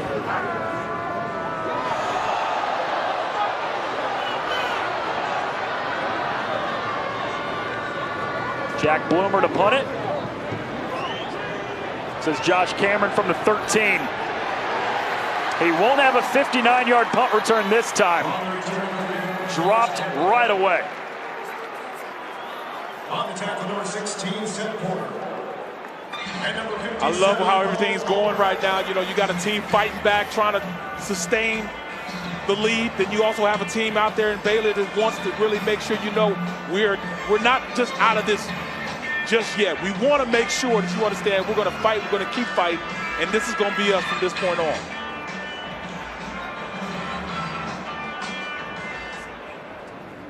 First and 10 Baylor. 14-yard line. Chapin takes the knee. That sends us to halftime. In a first half that became a little more interesting late, but for the most part, it has been all Kansas State in the first 30 minutes. Yes. And Torrey is now down on the sideline with Coach Kleiman. Coach, Baylor staying aggressive in this one. What do you need to tell your guys about their ability to stay in this game? Well, I know they're going to stay aggressive. They're down a few scores, and Dave's going to have those guys ready, and they came back against UCF, and so we got a long ways to go in this football game. I was pleased with the way we came out. Now we got to get that momentum back. What did you like about what your offense did in this first half? Will Howard, period. That says it all, Noah. It sure does, Torrey. Short, concise, and to the point. Will Howard is getting the job done today for Kansas State. Well, when we come back, Torrey's going to have a story on this Kansas State football program and the turnaround under Bill Snyder. It is all Cats, 25th ranked team in the country, up big on Baylor at halftime.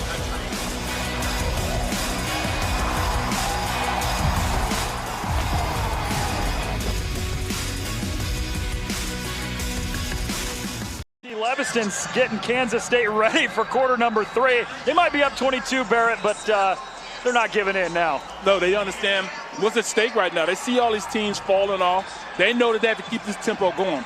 There's still like 3 or 4 games left in this season, and they got to set the pattern that every team that watches this film going to know that Kansas State going to play all 4 quarters. This game was tied 7-7 after both teams' opening drives. Then Kansas State rattled off 28 consecutive.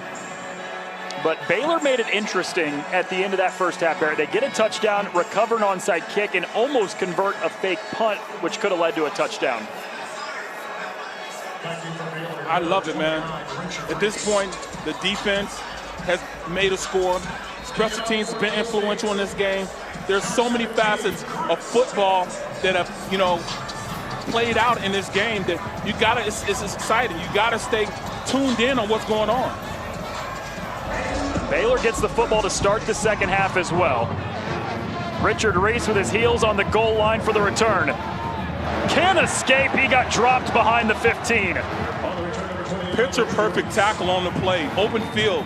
Toby, you'll say his last name. I can't say his last name. You know. Osunsami.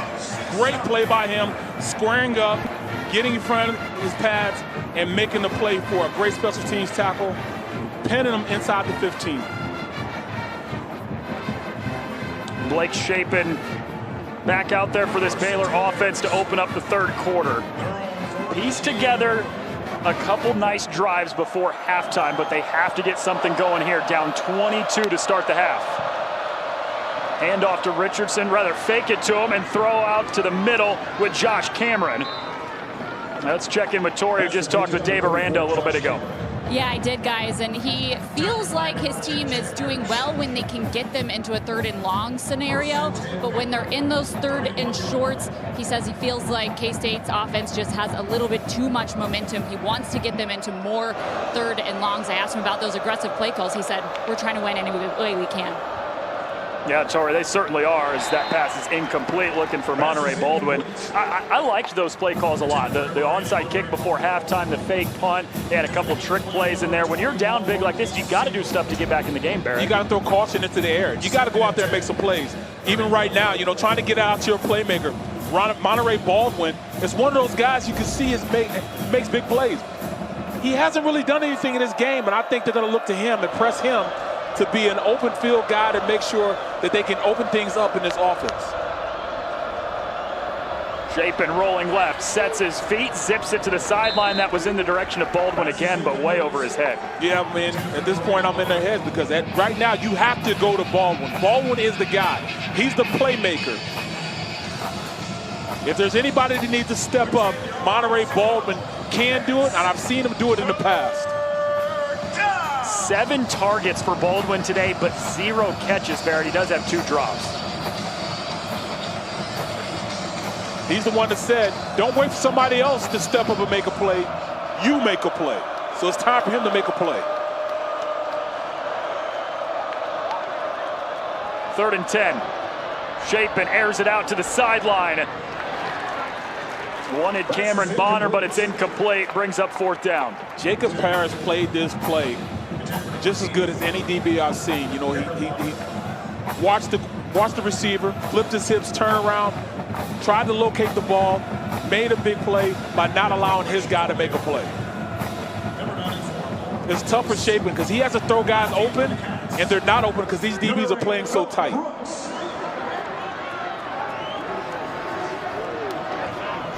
Palmer Williams to punt it away.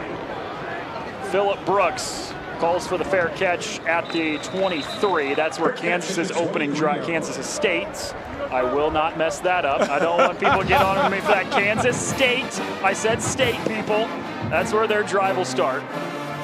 And for Kansas State, the road to the Big 12 championship is still there, Barrett. It can't just be a win-out scenario because they have to win out, plus they need some Texas and Oklahoma State losses. And I think that they will get that the way this conference is being dealt out.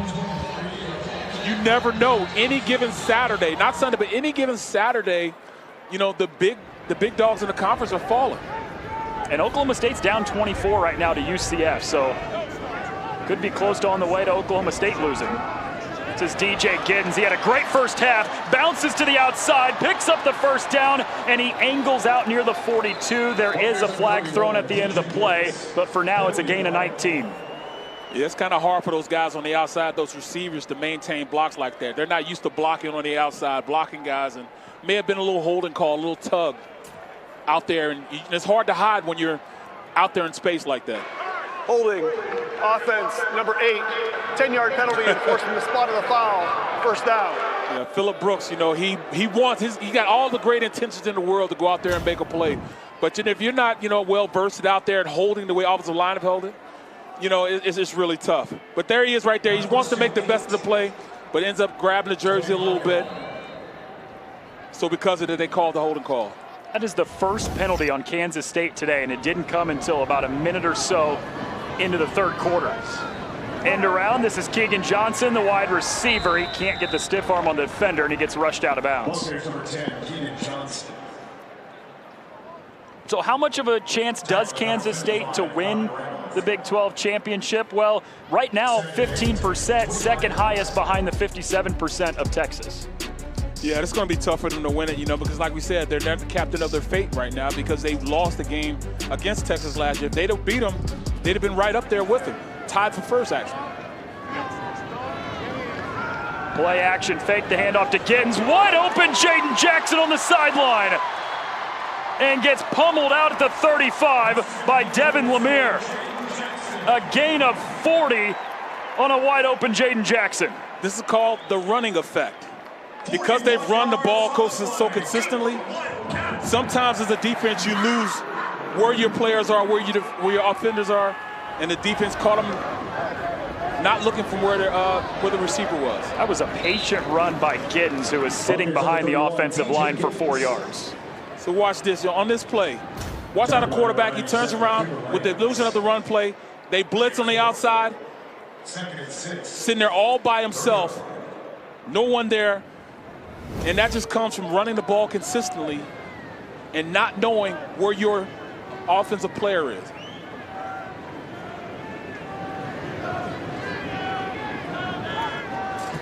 Second and 6. Giddens gets another touch. Straight up the crease.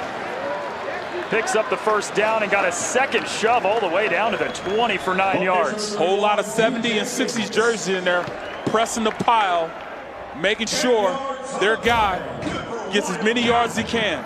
Look at the double team blocks up front. Getting up to the second level, driving linebackers, keep your feet moving. Don't stop.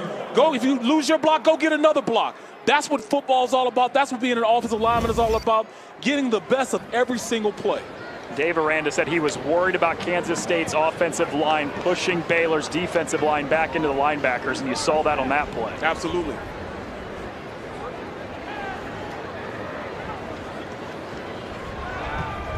Giddens, this time got bottled up, but he was able to make something out of nothing down to the 15. Give him 6 yards on a play that could have been no gain. Yeah, DJ Giddens, 6'1", 212 pounds. Get behind all that beef up front, 300 yards.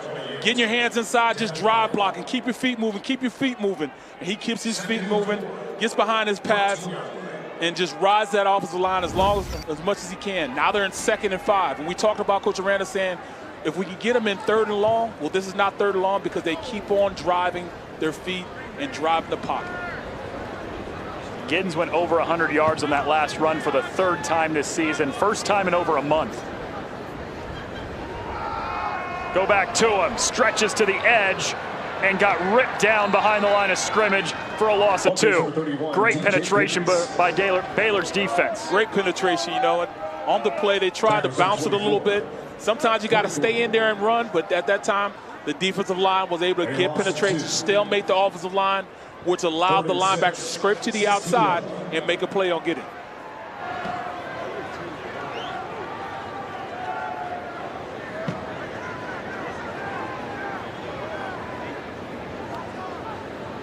Third and 6.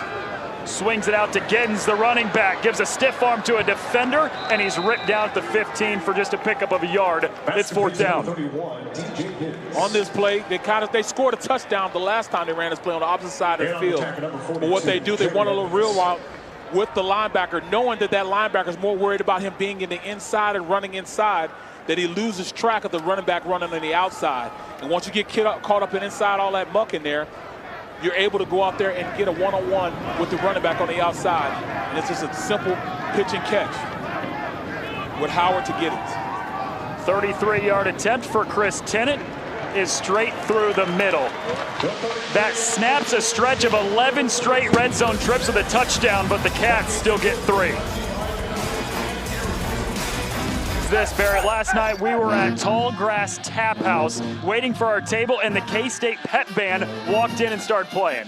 Unbelievable. It brought back so many memories. I never experienced this because the night before a game we'd have to be in, but I mean, it was just incredible how those guys got out there, the enthusiasm they brought the fans. I mean, I felt right at home. I had goosebumps last night. I was ready to call the game last night as opposed to, We won't even mention that our director, Lou Cussero, ghosted us and did not show up to dinner with us. But hey, we will say our producer set it up, number one, and then paid. I couldn't believe it, paid for it. Yeah, shout out John Wilson. Appreciate that. But if I'd have known that, I'd have ordered the lobster. Oh, right. That's right. We were, you know, what is it? The Sawhill Tap House? Tallgrass. Tallgrass Tap House. My fault. Tallgrass Tap House. Great food. I really enjoyed it. John, I appreciate you. J-Dub, appreciate you paying for it also.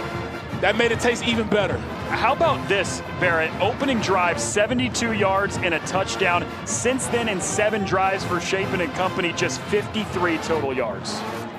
And we've seen Chapin really air it out when he needed to, even run it at times. They've got to get something going on with this offense. He fakes the handoff, rolls right, and there is nobody open as he throws it away. Pass is incomplete. And I'm trying to figure out what's going on with that offense. And I'm going to tell you the truth what it is. Watch the discipline in which this defense plays. Coach Clanderman has this defense playing at a high level because if you look at it, guys are staying home, so when they do boot out that way, the defensive end and the linebackers are sitting out there. But if they fake the run, the linebacker responsible for the running back is out there tit for tat with him, step for step, if they do give him the run play. Great discipline. Dominic Richardson sees a gap up the middle, and he's down near the line to gain. Picks up 9 yards for a 3rd and short. So what was different then on that opening drive when Baylor was cruising down the field for a touchdown? Well, they weren't playing gap discipline at that time. They didn't get, into the gaps where they were supposed to. Just like on that play right there, sometimes the offensive line wins. And Colton Price, flatback Sayamalo on that play, which allowed them to get up there for the needed yardage to be on 3rd and 1 as opposed to being 3rd and 10. Here's the toss. Throw it back to Chapin. A trick play. Has to get rid of it. Down the field. It's caught. Drake Dabney, the tight end. Big play for Baylor. 63 yards and a touchdown. Talk about discipline. Talk about discipline. Drake Dabney. They tried that play earlier. It didn't work, Barrett. They went back to it here, and it results in a 63-yard touchdown. Great play by that offense. But when you watch the defense on this play, you see that they weren't in gap discipline. Watch, Dabney comes across. He fades across. But outside, the guys didn't stay home. And because they didn't stay home, they weren't disciplined. They were able to make the big play. Offense stays on the field trying to cut this to 17 points. Chapin's backpedaling all the way to the 25. Zips it on the run. It's intercepted. Marquise Siegel. 2-point conversion unsuccessful. There's discipline. He stayed where he was supposed to be. He stayed at home. They brought a cat blitz, meaning a blitz from the outside by the corner. He didn't get there fast enough, but then you also see Chapin. When the blitz is coming at you, you roll away from it. You roll to the blitz instead of away from the blitz. He was able to get out the pocket and try to find someone down the field. The at-home presence turns around, makes a play, stops the 2-point conversion. Great play by the defense and the offense. Baylor gets 6 more on a 63-yard trick play to cut the deficit down to 19. And I'm not saying, but I'm just saying, Barrett, the last time they scored a touchdown, they came out and went with an onside kick. Any chance we see that again? No, and Kansas State will be ready for it. They got talked to about that when they went into halftime. Kind of got reamed out for it, but they understand you got to play disciplined football. And that's how you win football games, disciplined football. And on that touchdown, we saw a little lack of discipline on the play. Trayshawn Ward from the 8 on the return, and a nice return as he gets out across the 25. Let's break down that touchdown play, Barrett, because it was a trick play. I want to see what you were thinking on. And then you look at, on the left side, you see they're in a bunch, and Drake Dabney's at the bunch. He's the point at the bunch. And watch the tight end. He goes in, gets lost on the inside, and as he crosses over, when you stop it, you got Will Lee on the play. Will Lee is responsible for that flat area, but Drake gets in behind him. And when he gets in behind him, he couldn't find out where he was. He lost where he was. And when the play wasn't made by that cornerback coming over the top, he's able to go score on the play. That's lack of discipline. You know you got the flat, you got to get to your flat, but you got to see who's coming to your flat area on that play. Howard fakes the screen, now launches down the sideline. It's pulled in by Ben Sinnott. That's absolutely one of the hardest passes to catch right there, because when the ball, and that's a great pass by Will on the play also. Will Howard throws the ball right where he gets it, back shoulder, but when that ball crosses over, it crosses your face on the play. And he trusts that center will get the ball, but the ball crosses your face. When it crosses your face, you kind of lose it. But he's able to bring it in for the long pass play. A false start here against Kansas State. False start. Offense, number 10, 5-yard penalty, first down. Those are little things. Kleiman doesn't like those, those pre-snap penalties are things you can control, and that's definitely something that he doesn't prefer. So backs him up 5 yards, 1st and 15.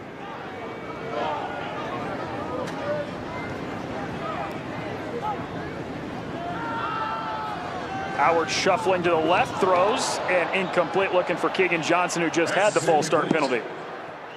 A little extracurricular contact before the ball gets there, but nothing was called.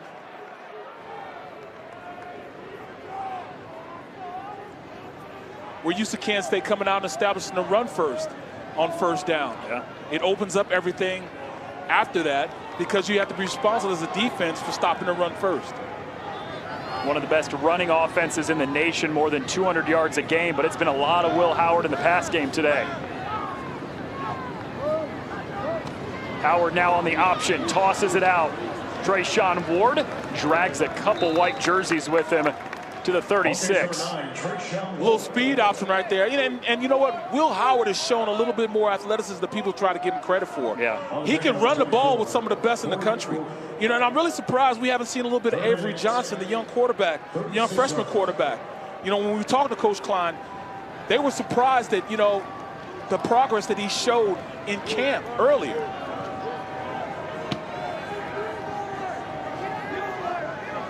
Empty backfield here on 3rd and long. Bubble screen, batted away. They say when you're rushing a passer, sometimes it's not all about getting and sacking the quarterback, but sometimes you get them big paws up. Talking about Bears, get them big paws up, knock it down when you don't get there. Right there, Bet just made a great play by knocking the ball down. Now it's 4th and long. Offense staying on the field. Kind of in no man's land at the 36. Absolutely.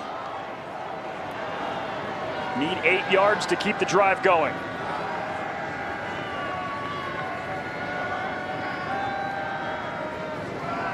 Howard has time, escapes out to the right, directing traffic, throws on the run, complete for a first down.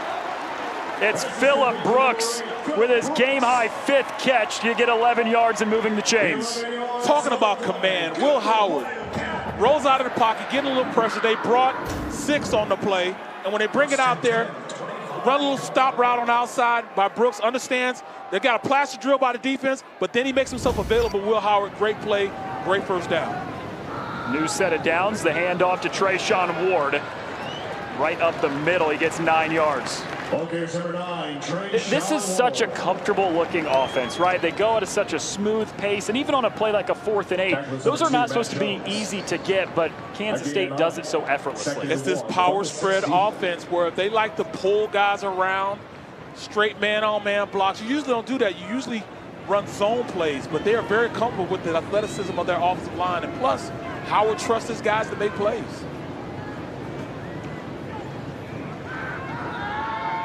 Howard rifles one to the sideline, caught by Johnson. He gets pushed out inside the 10 for another first down. I'll tell you what, Howard would want to play this game forever because he has total command of every situation that's going on out the field. He's reading and reacting so fast. And we talked about Coach Klein saying, when you look at Howard, he was more advanced in his mind than he was his body catching up with his mind at the time. That's kind of works in opposite. Yeah, he said that almost never happens. You usually get a guy who has a better body than a mind. Different story with Howard. As Trayshawn Ward goes plunging down inside the 5. And he told us, I asked him, when Will Howard's at his best, what does that look like? And he said, when he's not thinking so much, he's just getting the ball out of his hands, he's letting it rip, he's on target, and you've seen that all day today. Yeah, and when you watch Howard, he understands where the ball's supposed to go. It's just his body reading, reacting, and getting it to him where his mind is already processed to get there. His footwork has gotten better. His arm strength has gotten better. He was one of those guys that they ran 3 sports. He ran 3 sports. Ward right up the middle for a Kansas State touchdown. That was a thing of beauty. Number one, they ran 2 inside zone plays in a row. Exact same play. Get in behind those guys. They crash down the right side. Great. Look, watch on the back side.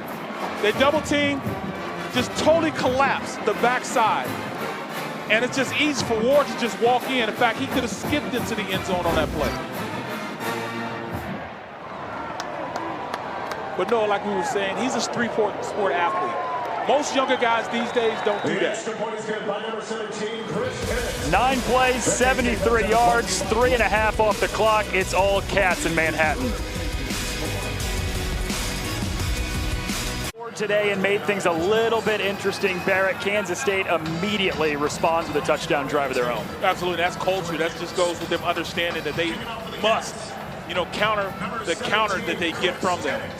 Lyman knows there's a lot of football left to play. They've already qualified to be in a bowl game. They want more.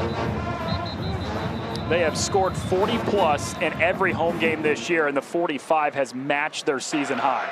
The ball was not yet made ready for play. We will replay the kick. Wildcats being a little over-anxious, a little overzealous on this play.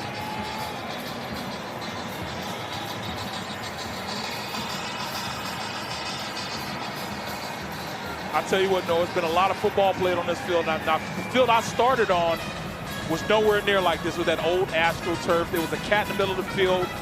That was like concrete. There was a track around this stadium. It was just totally different from when I played here, man. But I love the way it looks now. 50,000 as opposed to 29,000. This is Jordan Neighbors from inside the 5 on the return.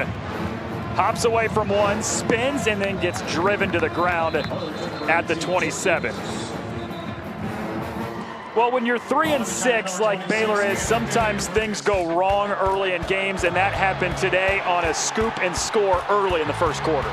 Yeah, and this is defense going out there making a play. They bring the blitz, 1 extra blocker. Then they turn back around, make a play on special team. Creative fumble, which eventually leads to a touchdown. Then they turn around, they onside kick. A little trickeration right here with the throwback. They get a touchdown, but it just goes to show Kansas State is doing it the old-fashioned way by playing fundamental football. Baylor's pulling out all the stops to try to go out there and try to will themselves to win this game by doing whatever they can, whether it's trick plays or whatever, to get back into this game. Dominic Richardson gets a second push out to the 34 for 6 yards. I'm thinking back to what Dave Aranda told Torrey coming out at halftime. We're going to continue to call plays aggressively. Trick plays, fake punts, you name it, because that's what we have to do when we're in this situation. Pulling out the stops when you have, at this point we have to say it, Kansas State has the better athletes, the better discipline. So you have to do whatever you can and at all costs, do what you have to do to gain an advantage while you're out there on the field. Richardson gets back-to-back touches, and he's spun down at the 40 for 6 yards and a first down. Richard he's explosive. This offensive line, ball rights, they're young. They got a young starting center. And he's shown a lot of progress. They got 2 veteran guards, but and then a senior and then a freshman. Well, the freshman's out now. They got a senior on the outside. You got to make sure these guys play fundamentally well, and they haven't been thus far. So you run the ball, maintain some composure. Play action, swings it out. That's caught by Jonah Burton, his first catch today, and he ripped down by the ankles by Will Lee. Looking at this offensive line, they have a lot to do, especially when you have a starting center, because the center calls all the plays, calls all the run plays. They have 17 guys that have started that are freshmen on the field at various points, during this game. They've played a lot of football. So you're just trying to get them to learn the game. And the only way you can do it is by taking those reps. Quick pass, it's jumped and it's picked off. Keenan Garber, pick 6, second defensive touchdown today for the Cats.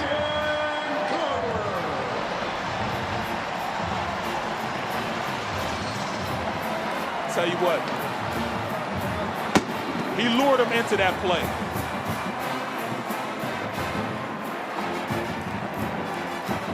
Great play on the outside by the corner.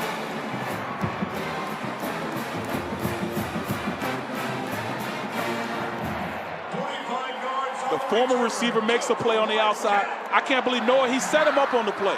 Set him up. I mean, on the outside, he wasn't even paying attention to him. It was almost like they left, they left Cameron out there by himself.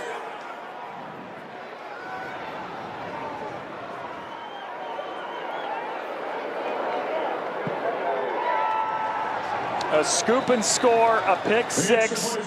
Kansas State scoring today in every way imaginable. He baited him on this play. Look, he wasn't even worried. He's not even looking at him right now. But all of a sudden, he undercuts the play, makes a play. Cameron has been their big play threat the entire game. The speed this guy has, they want to make sure that they get him open on the play. That's just great play by the former receiver. You know, Garber was a former receiver and is able to undercut the play, scores a touchdown, him being aggressive, understanding that they want to try to get it out to their weapon who's shown the ability to make big plays. He undercuts it.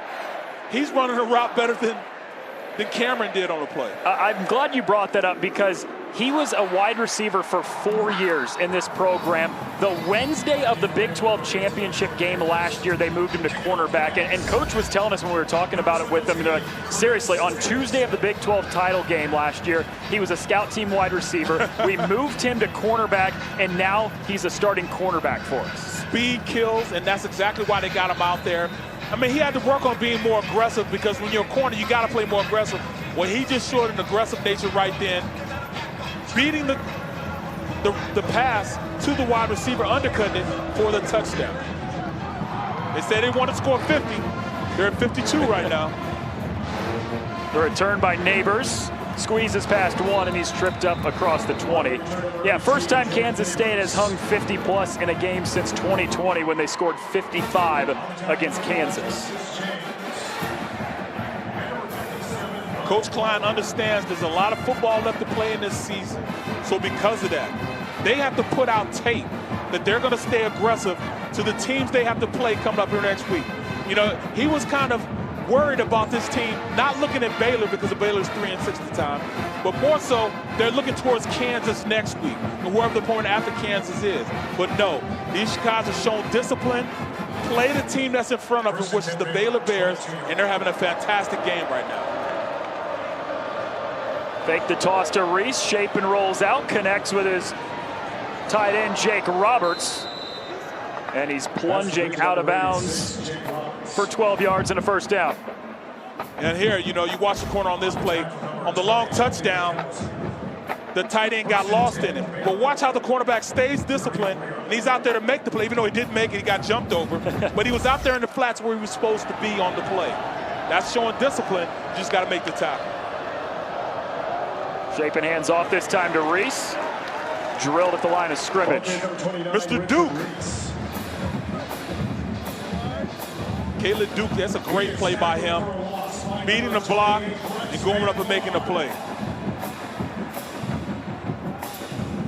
Rex Van Wy with the tackle, his first of the day.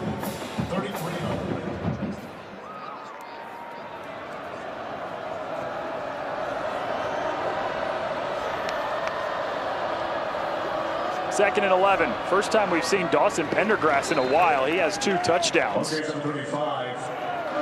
That's his first touch in this entire half, I think. Yeah, they had a little more 11 personnel, but taking the tight ends out. And they wanted to get a little more explosive at the running back position. Right back to him. Jumps away from 1 and got stood up at the 40. Is a flag on the play.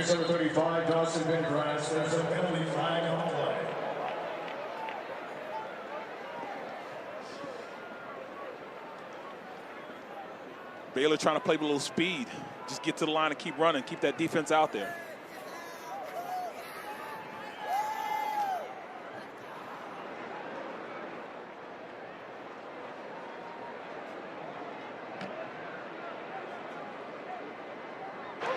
Holding. Offense number 74. 10-yard penalty enforced in the previous spot. Third down.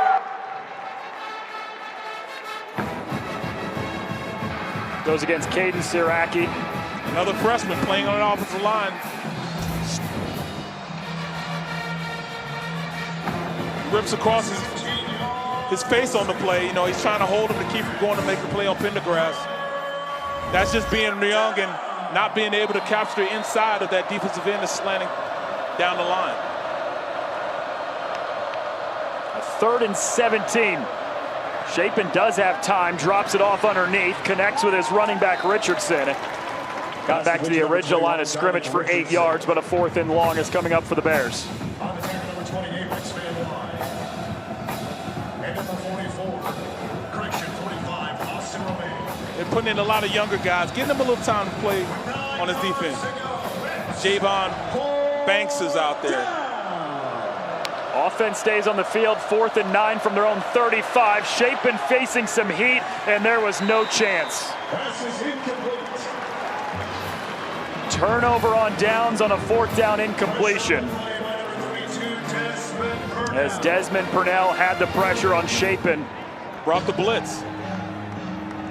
They're bringing out the blitz away from the field. That means to the wider side, they are bringing that cornerback or safety from that outside. And they don't have an answer. You know, Baylor doesn't have an answer for it on the opposite side of the ball. They're not keeping enough players in to block because they're trying to get all the weapons they can on the outside. What a day and what a career this guy has had. Will Howard, the quarterback for Kansas State, top 5 in so many categories in school history, including the passing touchdown mark that he set earlier today. Kid from Philadelphia. You know a thing or two about that. Yeah, I remember from high school. Play action, shot for Jackson. Hold it in. No, incomplete. The ref said it hit the ground. But that's just a great touch play by Will Howard. I mean, that was a catchable ball. Just giving his player an opportunity to go out there and make a play. Bring it in, secure the catch. Ooh. That might be a catch. Oh, I think that is a catch. The ball definitely was bobbled, but I think his arm was underneath it the whole time. Yeah, if he caught it and kept it. 2nd and 10, 35-yard line. Throughout the catch, though. You have to finish the catch. So you bring it down, he coops it underneath it, but then it's still moving and he's out of bounds. It is, yep.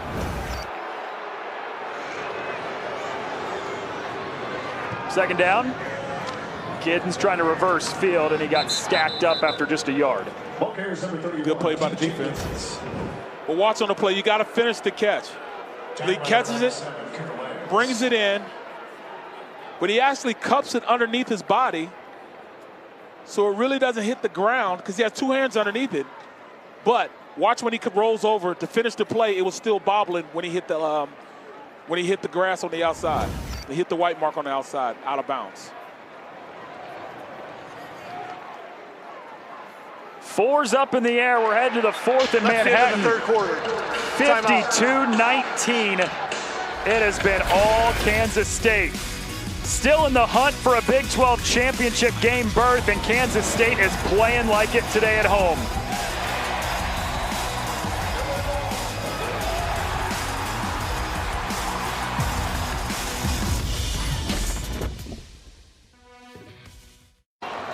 And Richardson picks up just a couple yards, sets up about 4th and 5.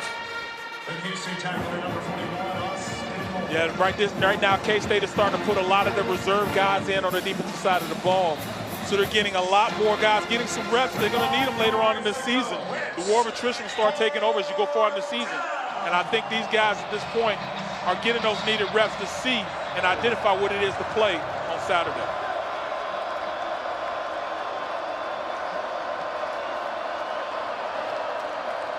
A lot of the second stringers in there on defense. Can they get a stop on 4th down? Chapin, open seam in front of him, takes off with the legs, leans forward to the 30. He picks up 7 and a 1st down. Chapin showing a little athleticism out there.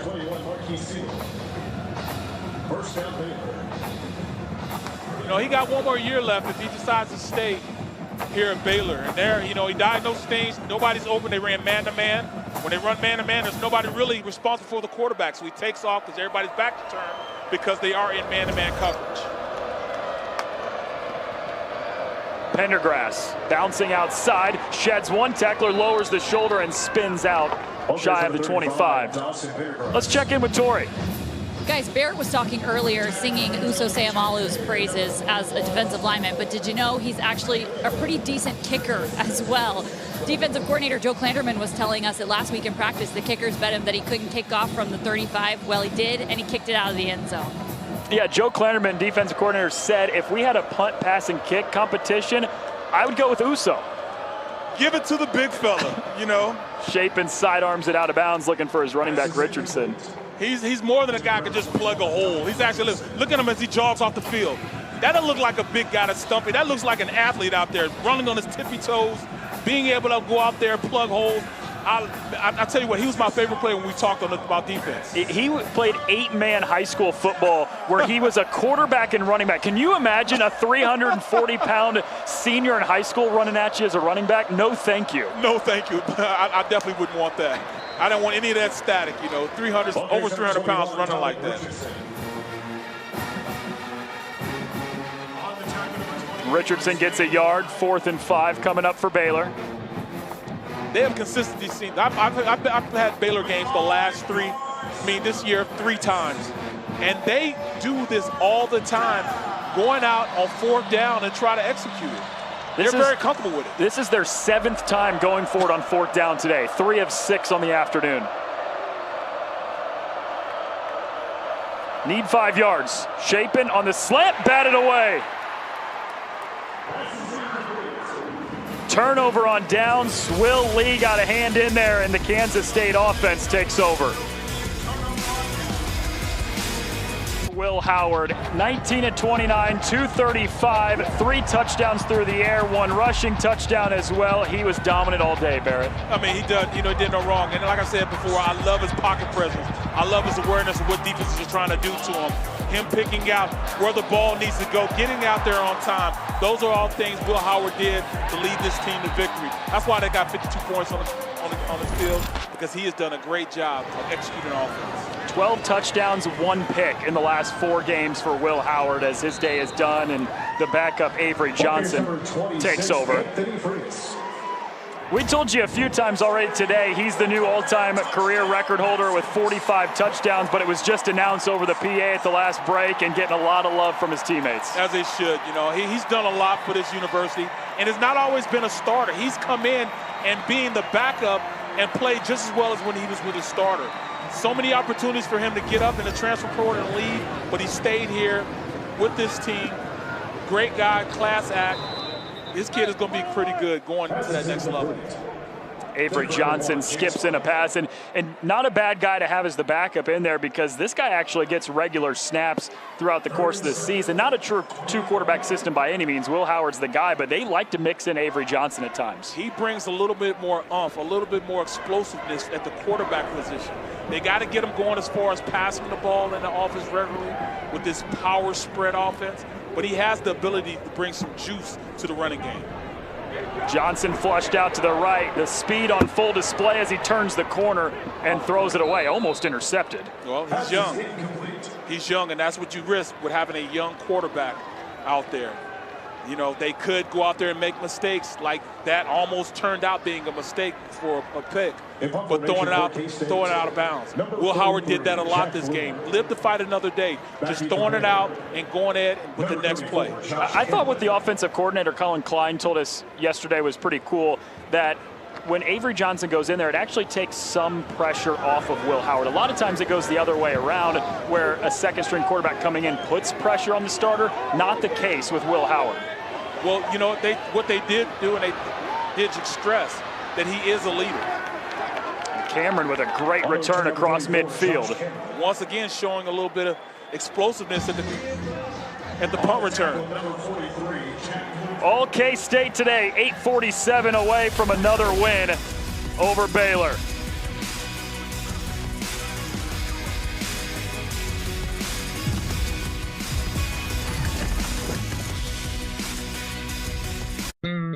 How'd you get that mixed with your combo? These fries and rings? At BK, you can build your combo. Frozen Coke too? Yep, sides and drinks too.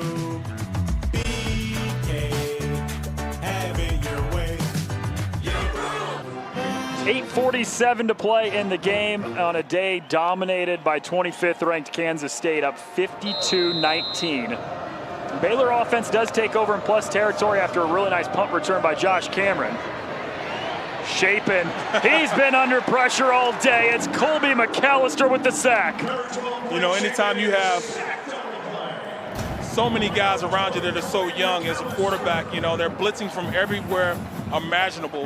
You know, it's going to be hard for Shaping to go out there and make a play. You know, I know what it is to have a quarterback and just, you know, running for your life. I remember when I first started playing, I wasn't the best guy in the world. In fact, my quarterback, his name was Carl Straw. When I first got to college, here I am, 6'3", 240 pounds. I'm supposed to play left tackle.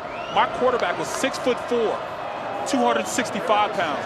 Now, how am I supposed to be protected for a guy bigger than me? Carl Straw was bigger than I was. And oh, by the way, he wanted to take me snipe hunting.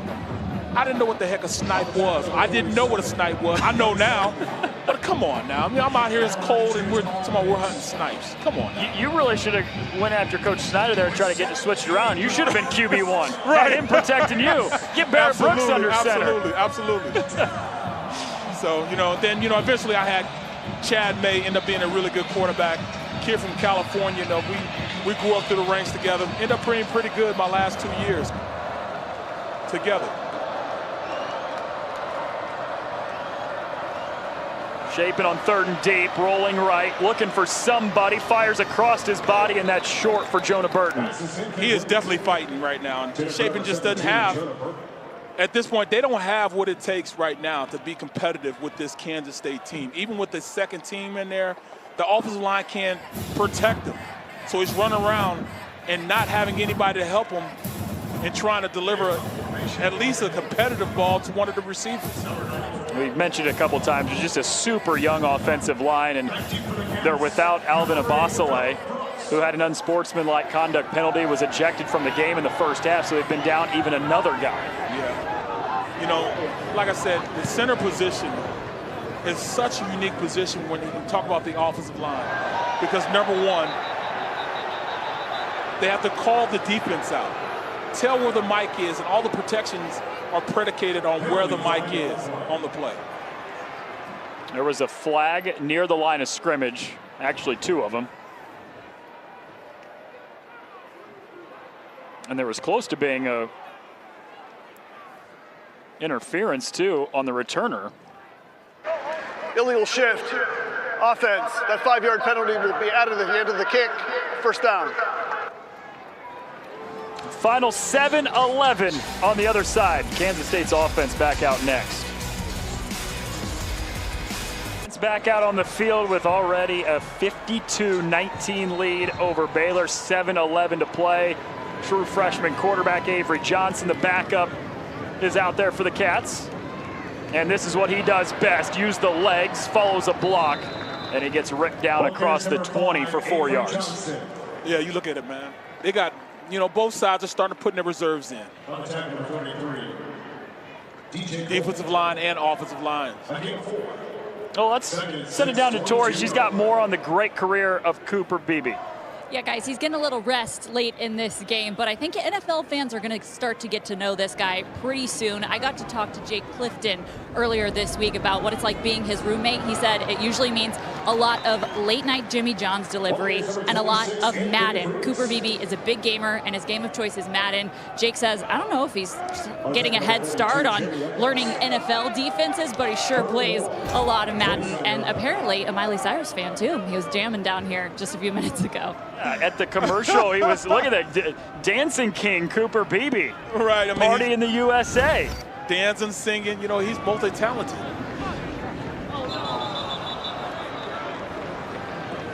Full start against Kansas State will back him up a little bit. False start.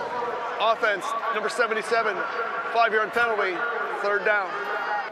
Well, Beebe was the Big 12 Offensive Lineman of the Year last year. He was an All-American, and he comes into this year on the watch list for the Outland Trophy. I mean, just a guy who has kind of done it all here for Kansas State. Yeah, he said he was one of the most consistent offensive linemen. He just does a lot of stuff well. Not overpowering, but he just plays so well, technique sound, that, you know, you just have to notice how good he is as a player. Chris Kleiman said he is without a doubt a first or second day guy at the NFL draft this year. Johnson swings it out on the wheel route, but it's incomplete. Anthony Frias didn't have his head turned around and ready for it. Yeah, and I love this time during the game. You put your younger guys in there. And I actually flew in town, and I was actually with Andrew Langang's mom. I'm sitting next to her, and we're sitting there talking. And she brings up, my son plays for Kansas State. And I tell him, she tell me who he is. I'm like, yeah, he's a pretty good player, when he does get in, Well, he has an opportunity to play right now. He's out there. So, Mom, he's playing well right now, okay? Bismarck, North Dakota, stand up. He's from Century High School in Bismarck, where I got my TV career started, and I probably called 20 of Langang's games when I was up there in Bismarck the last few years. We're talking about a big kid, too, like 6'5", yeah. So I told him, I was only 6'3". He's 6'5", going into college. I had to grow a little bit to get to his size, but very athletic, comes from a very good family. Just from talking to his mom, I could tell he's a good kid. She said, he better come pick me up. It was late, too. We got in about 11 o'clock on Thursday night. He better come pick me up, too. So, he was there to pick his mom and dad up at the airport. Great kid, Andrew Langang.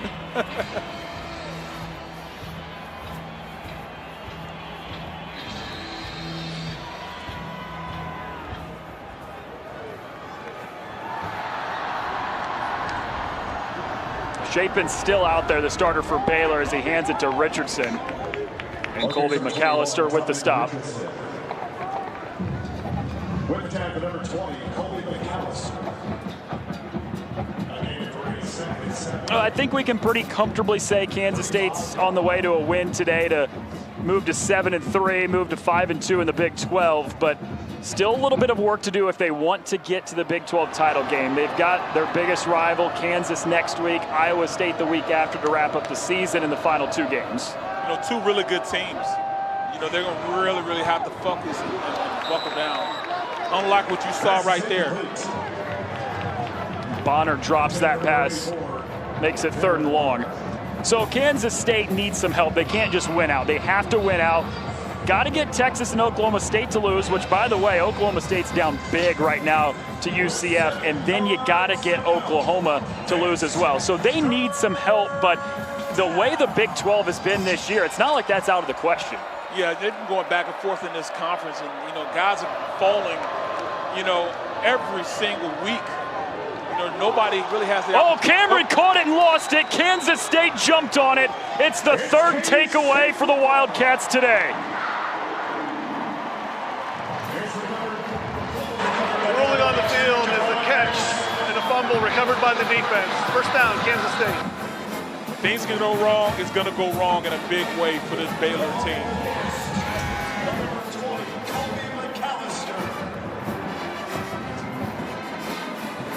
Colby McAllister jarred it loose.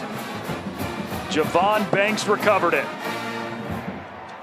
Yeah, Cameron, he makes a football move, turns and gets up the field and gets the ball knocked out.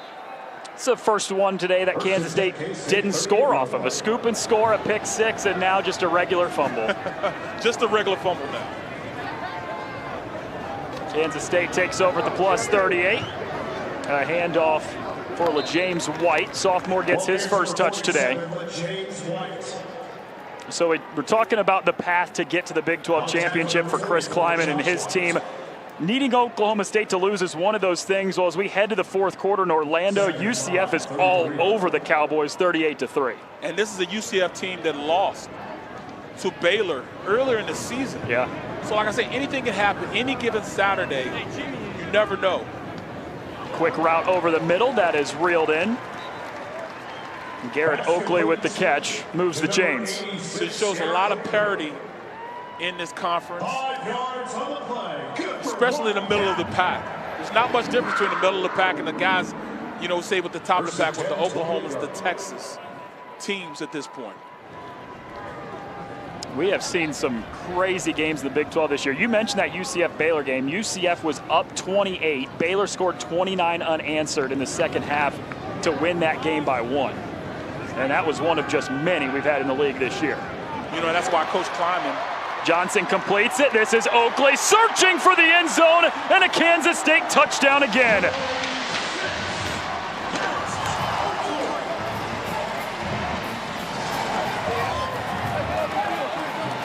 A rout for Kansas State today.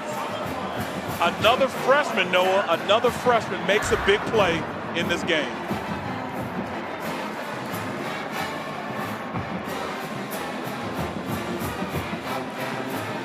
Second touchdown in the career for Garrett Oakley, the freshman from Columbus, Nebraska.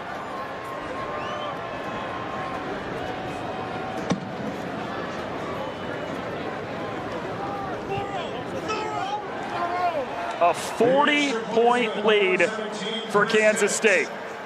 It's exactly what you wanted from this Kansas State team. Rebounding from a Texas team, allowing them to go out on the tight end, making a play. Kansas State scores up by 40 in the fourth quarter.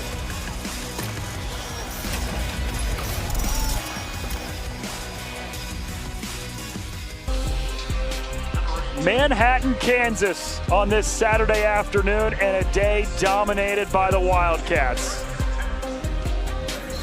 59-19, a 40-point lead for the Cats.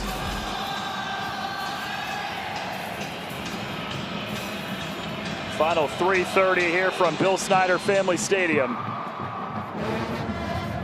Jordan Neighbors on the return from just outside the goal line.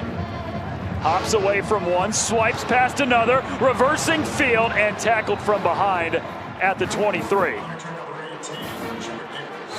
The expectation now is for Coach Aranda's team not to give up, keep fighting, making sure that they have that never give up type of attitude going in, because what you put on tape now, the teams are going to look at. You don't want to be labeled as that team that just gave up. And that's exactly what Coach Aranda's trying to get his team to understand. Talked this week about trying to build that culture. He said it's not in place yet. It hasn't been instilled, but we are trying daily, weekly to build that toughness around our program. Richardson, productive run on first down, gets 4 yards. But you see the exact opposite with Kansas State. They have their culture. Coach Kleiman has instilled in these guys. You can't look past at Kansas. You have to take care of the team that's in front of you, and that's the Baylor Bears, and they went out and take care of business. And he told us yesterday it took us a little bit of time to get that culture in place, but over the past year or so, we felt it's had a really good foundation. You know, look at Coach Klanderman. He's still bringing blitzes. He's still making sure these defensive guys, these young guys that are in there right now, are still playing aggressive, still being assignment correct, understanding fundamental football, still running out there and trying to, knock people's heads off. It says Kelsey Johnson, the tight end, with his first catch, moves the sticks. Yeah, they don't give in, right? Up 40, 2.5 minutes to go. It'd be easy to kind of pack it in, right? But that's not the case with Coach Klanderman. His guys are continuing to play hard on the defensive side of the ball. Still firing, still having cat blitzes, still running X stunts with the linebackers in the line of scrimmage. Because he has to know who he can trust and who he can't trust in tight games and even games like this, See what's going on. Shapen airs it to the sideline, batted away. They were looking for Josh Cameron, and it was Justice James with the coverage. Yeah, let's see a little swagger out there. You want to get some game time experience. You want to play. Make plays right now. I wasn't automatically a starter when I got to college. When I first got to Kansas State, I had to work my way up. I redshirted, turn around. I didn't start my first year, my redshirt, freshman year. I had to earn the right to start. And that's what these kids are doing right now during the time when they've already won, but being able to go out there and play consistently so the coach can trust you when he puts you on the field.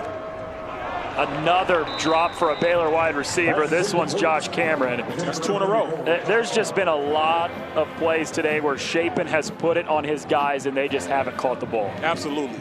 And, when they go back and watch this film, shoulda, coulda, woulda is going to be coming out of their mouths. Look, Cameron, he was going off the sideline, not really pleased with himself. Had a dynamic middle of the game, but fell off during the time when they needed him in the fourth quarter. Had a nice 69-yard punt return earlier in this game. Hand off to Dawson Pendergrass. He gets a push from behind down to the 43. So this loss is going to knock Baylor from being bowl eligible. They're going to drop to 3-7, even with a couple wins to round out the season. They'd go to 5-7. So I'm wondering, going into next year for Dave Aranda and this Baylor program, what's next?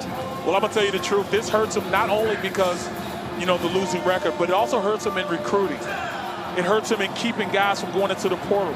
It hurts them in really trying to establish a winning culture in their locker room. You go out there and you fight, but to lose by 40 at this point is really going to be hard to tell guys, hey, we got to keep on fighting, and them really believe in what you're trying to do in building that culture. It's going to be tough. A Baylor timeout with 1:15 to go Baylor before the fourth first down. Timeout of the half. 30-second timeout. So we know Baylor will not be bowl eligible. We know Kansas State already is. There are 6 teams, Barrett, in the Big 12 already bowl eligible. 3 more teams just 1 win away. 3 teams are 2 wins away. There can be a lot of teams playing in bowl games in December and January in the Big 12. Trying to jockey for position at Iowa State team. I saw them against Baylor, beat Baylor.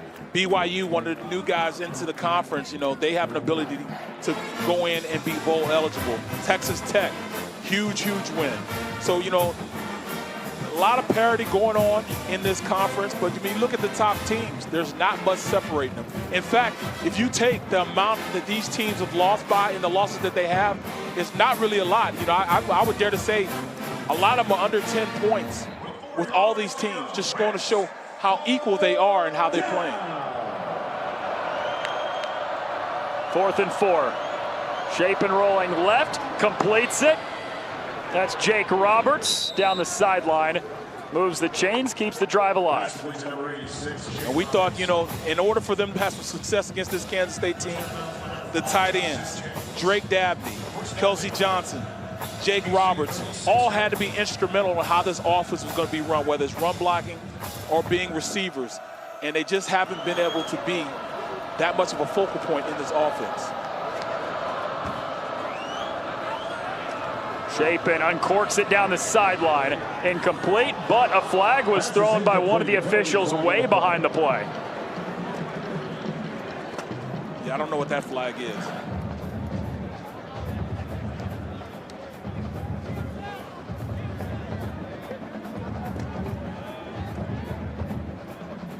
Holding, defense, number 0. 10-yard penalty enforced from the previous spot. First down. So Jordan Wright, the safety, gets called for defensive holding. Hey, I want to go back to your point about a lot of the one-score losses. Think about Kansas State, for example, who's about to be 7-3. All 3 of the losses for Chris Kleiman and company have come by 8 points or less this year. So even the teams in the Big 12 that are having a lot of success this year are losing really close games. Very close games.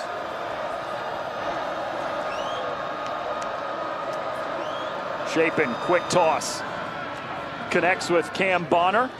He's inside the 20 to bring up 2nd and short. Quick pass on the tunnel screen, able to go out and make some yards. Keeping the chains moving. 49 seconds left. Got to go out there and show, at least score. At least show you're still fighting.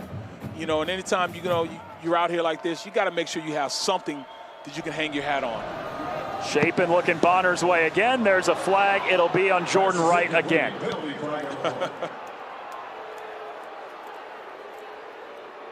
Was the push-off or the pull-off? One of the two.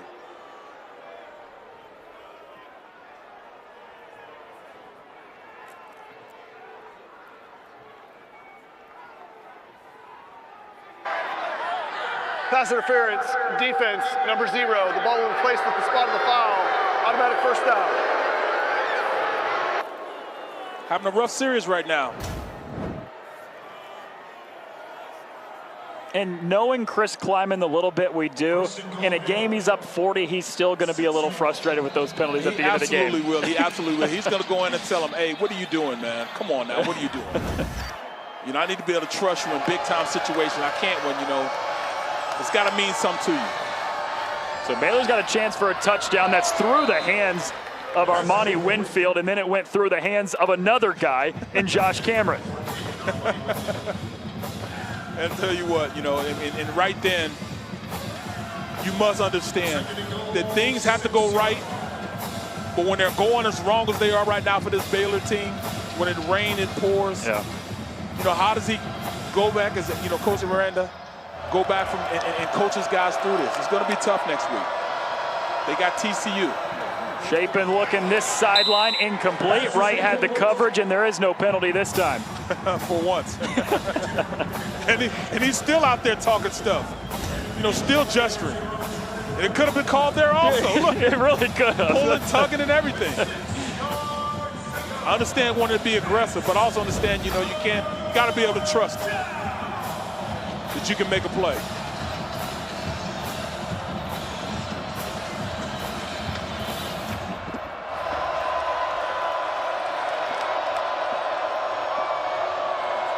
Chapin rolling right, slings it on the run in the end zone. Let's see, no signal now, they say incomplete.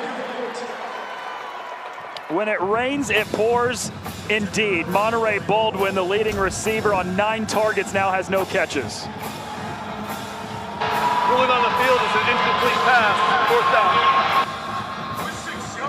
And no, when we went into this game, we knew that Monterey Baldwin had to be a major factor in this game.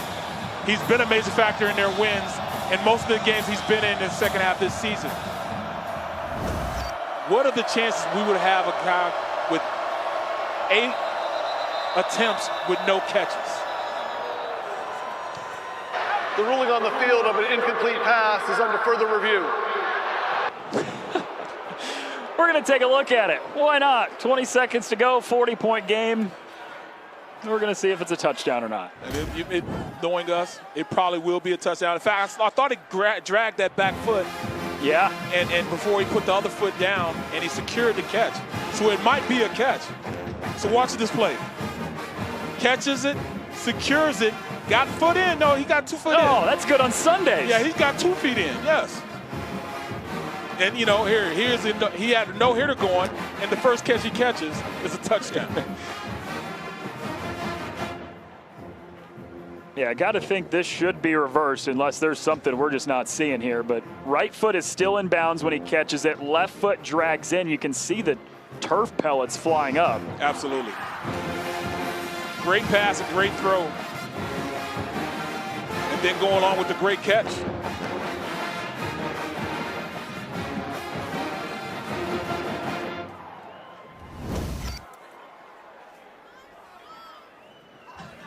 Ruling on the field was incomplete, so of course you got to have indisputable evidence, but I think we might get that. After further review, the result of the play is a touchdown. There you go, call reversed. Monterey Baldwin's first catch today goes for a touchdown with 20 seconds to play. And this goes to show, you know, we're having one heck of a call here. You know, thought we did pretty good at explaining the game, you know, highlighting what we needed to highlight. And then at the end of the game, I say Monterey Baldwin's supposed to be a crucial factor. Hasn't had a catch today, and what happens? The first and only catch he has is a touchdown. Hey, at that time he didn't, all right? Got overturned. You're still right. You're right in my book. All right. Isaiah Hankins' point after is missed to the right. It's been that kind of day and that kind of season for Baylor. Yes, yes.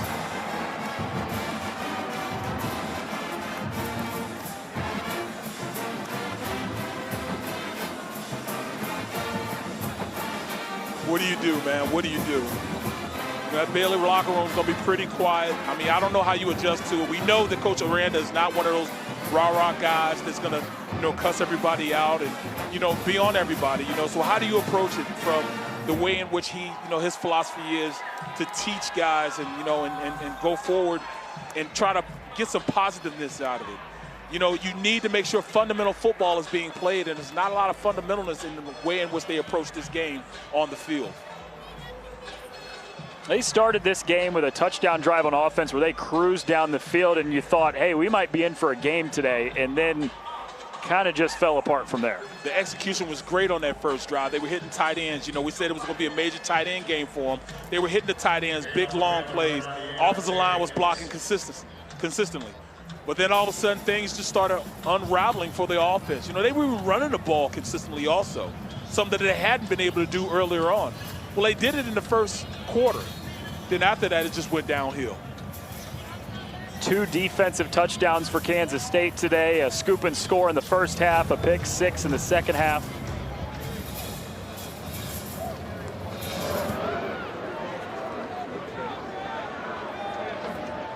This is Phillip Brooks. He juggled it.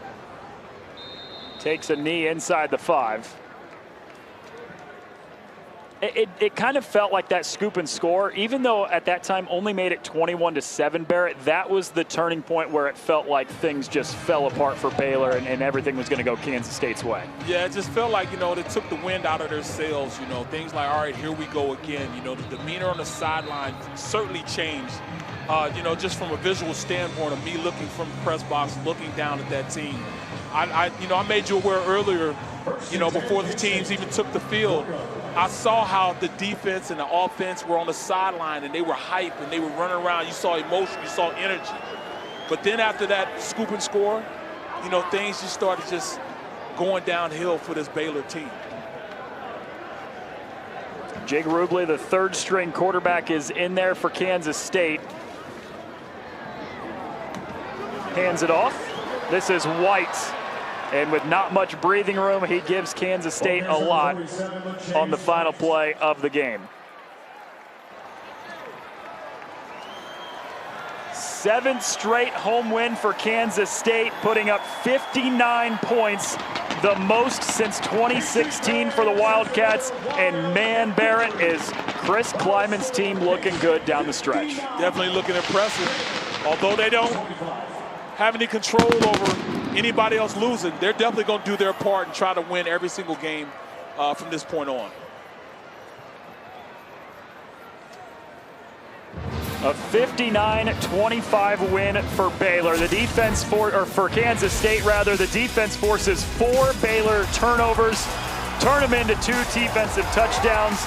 Will Howard becomes the all-time passing touchdown leader in Kansas State history. A big thank you to our producer, John Wilson, our director, Lou Cussero, and the rest of our phenomenal ESPN Plus crew today. For Barrett Brooks, I'm Noah Reed saying good night from Manhattan. Kansas State dominates Baylor 59-25.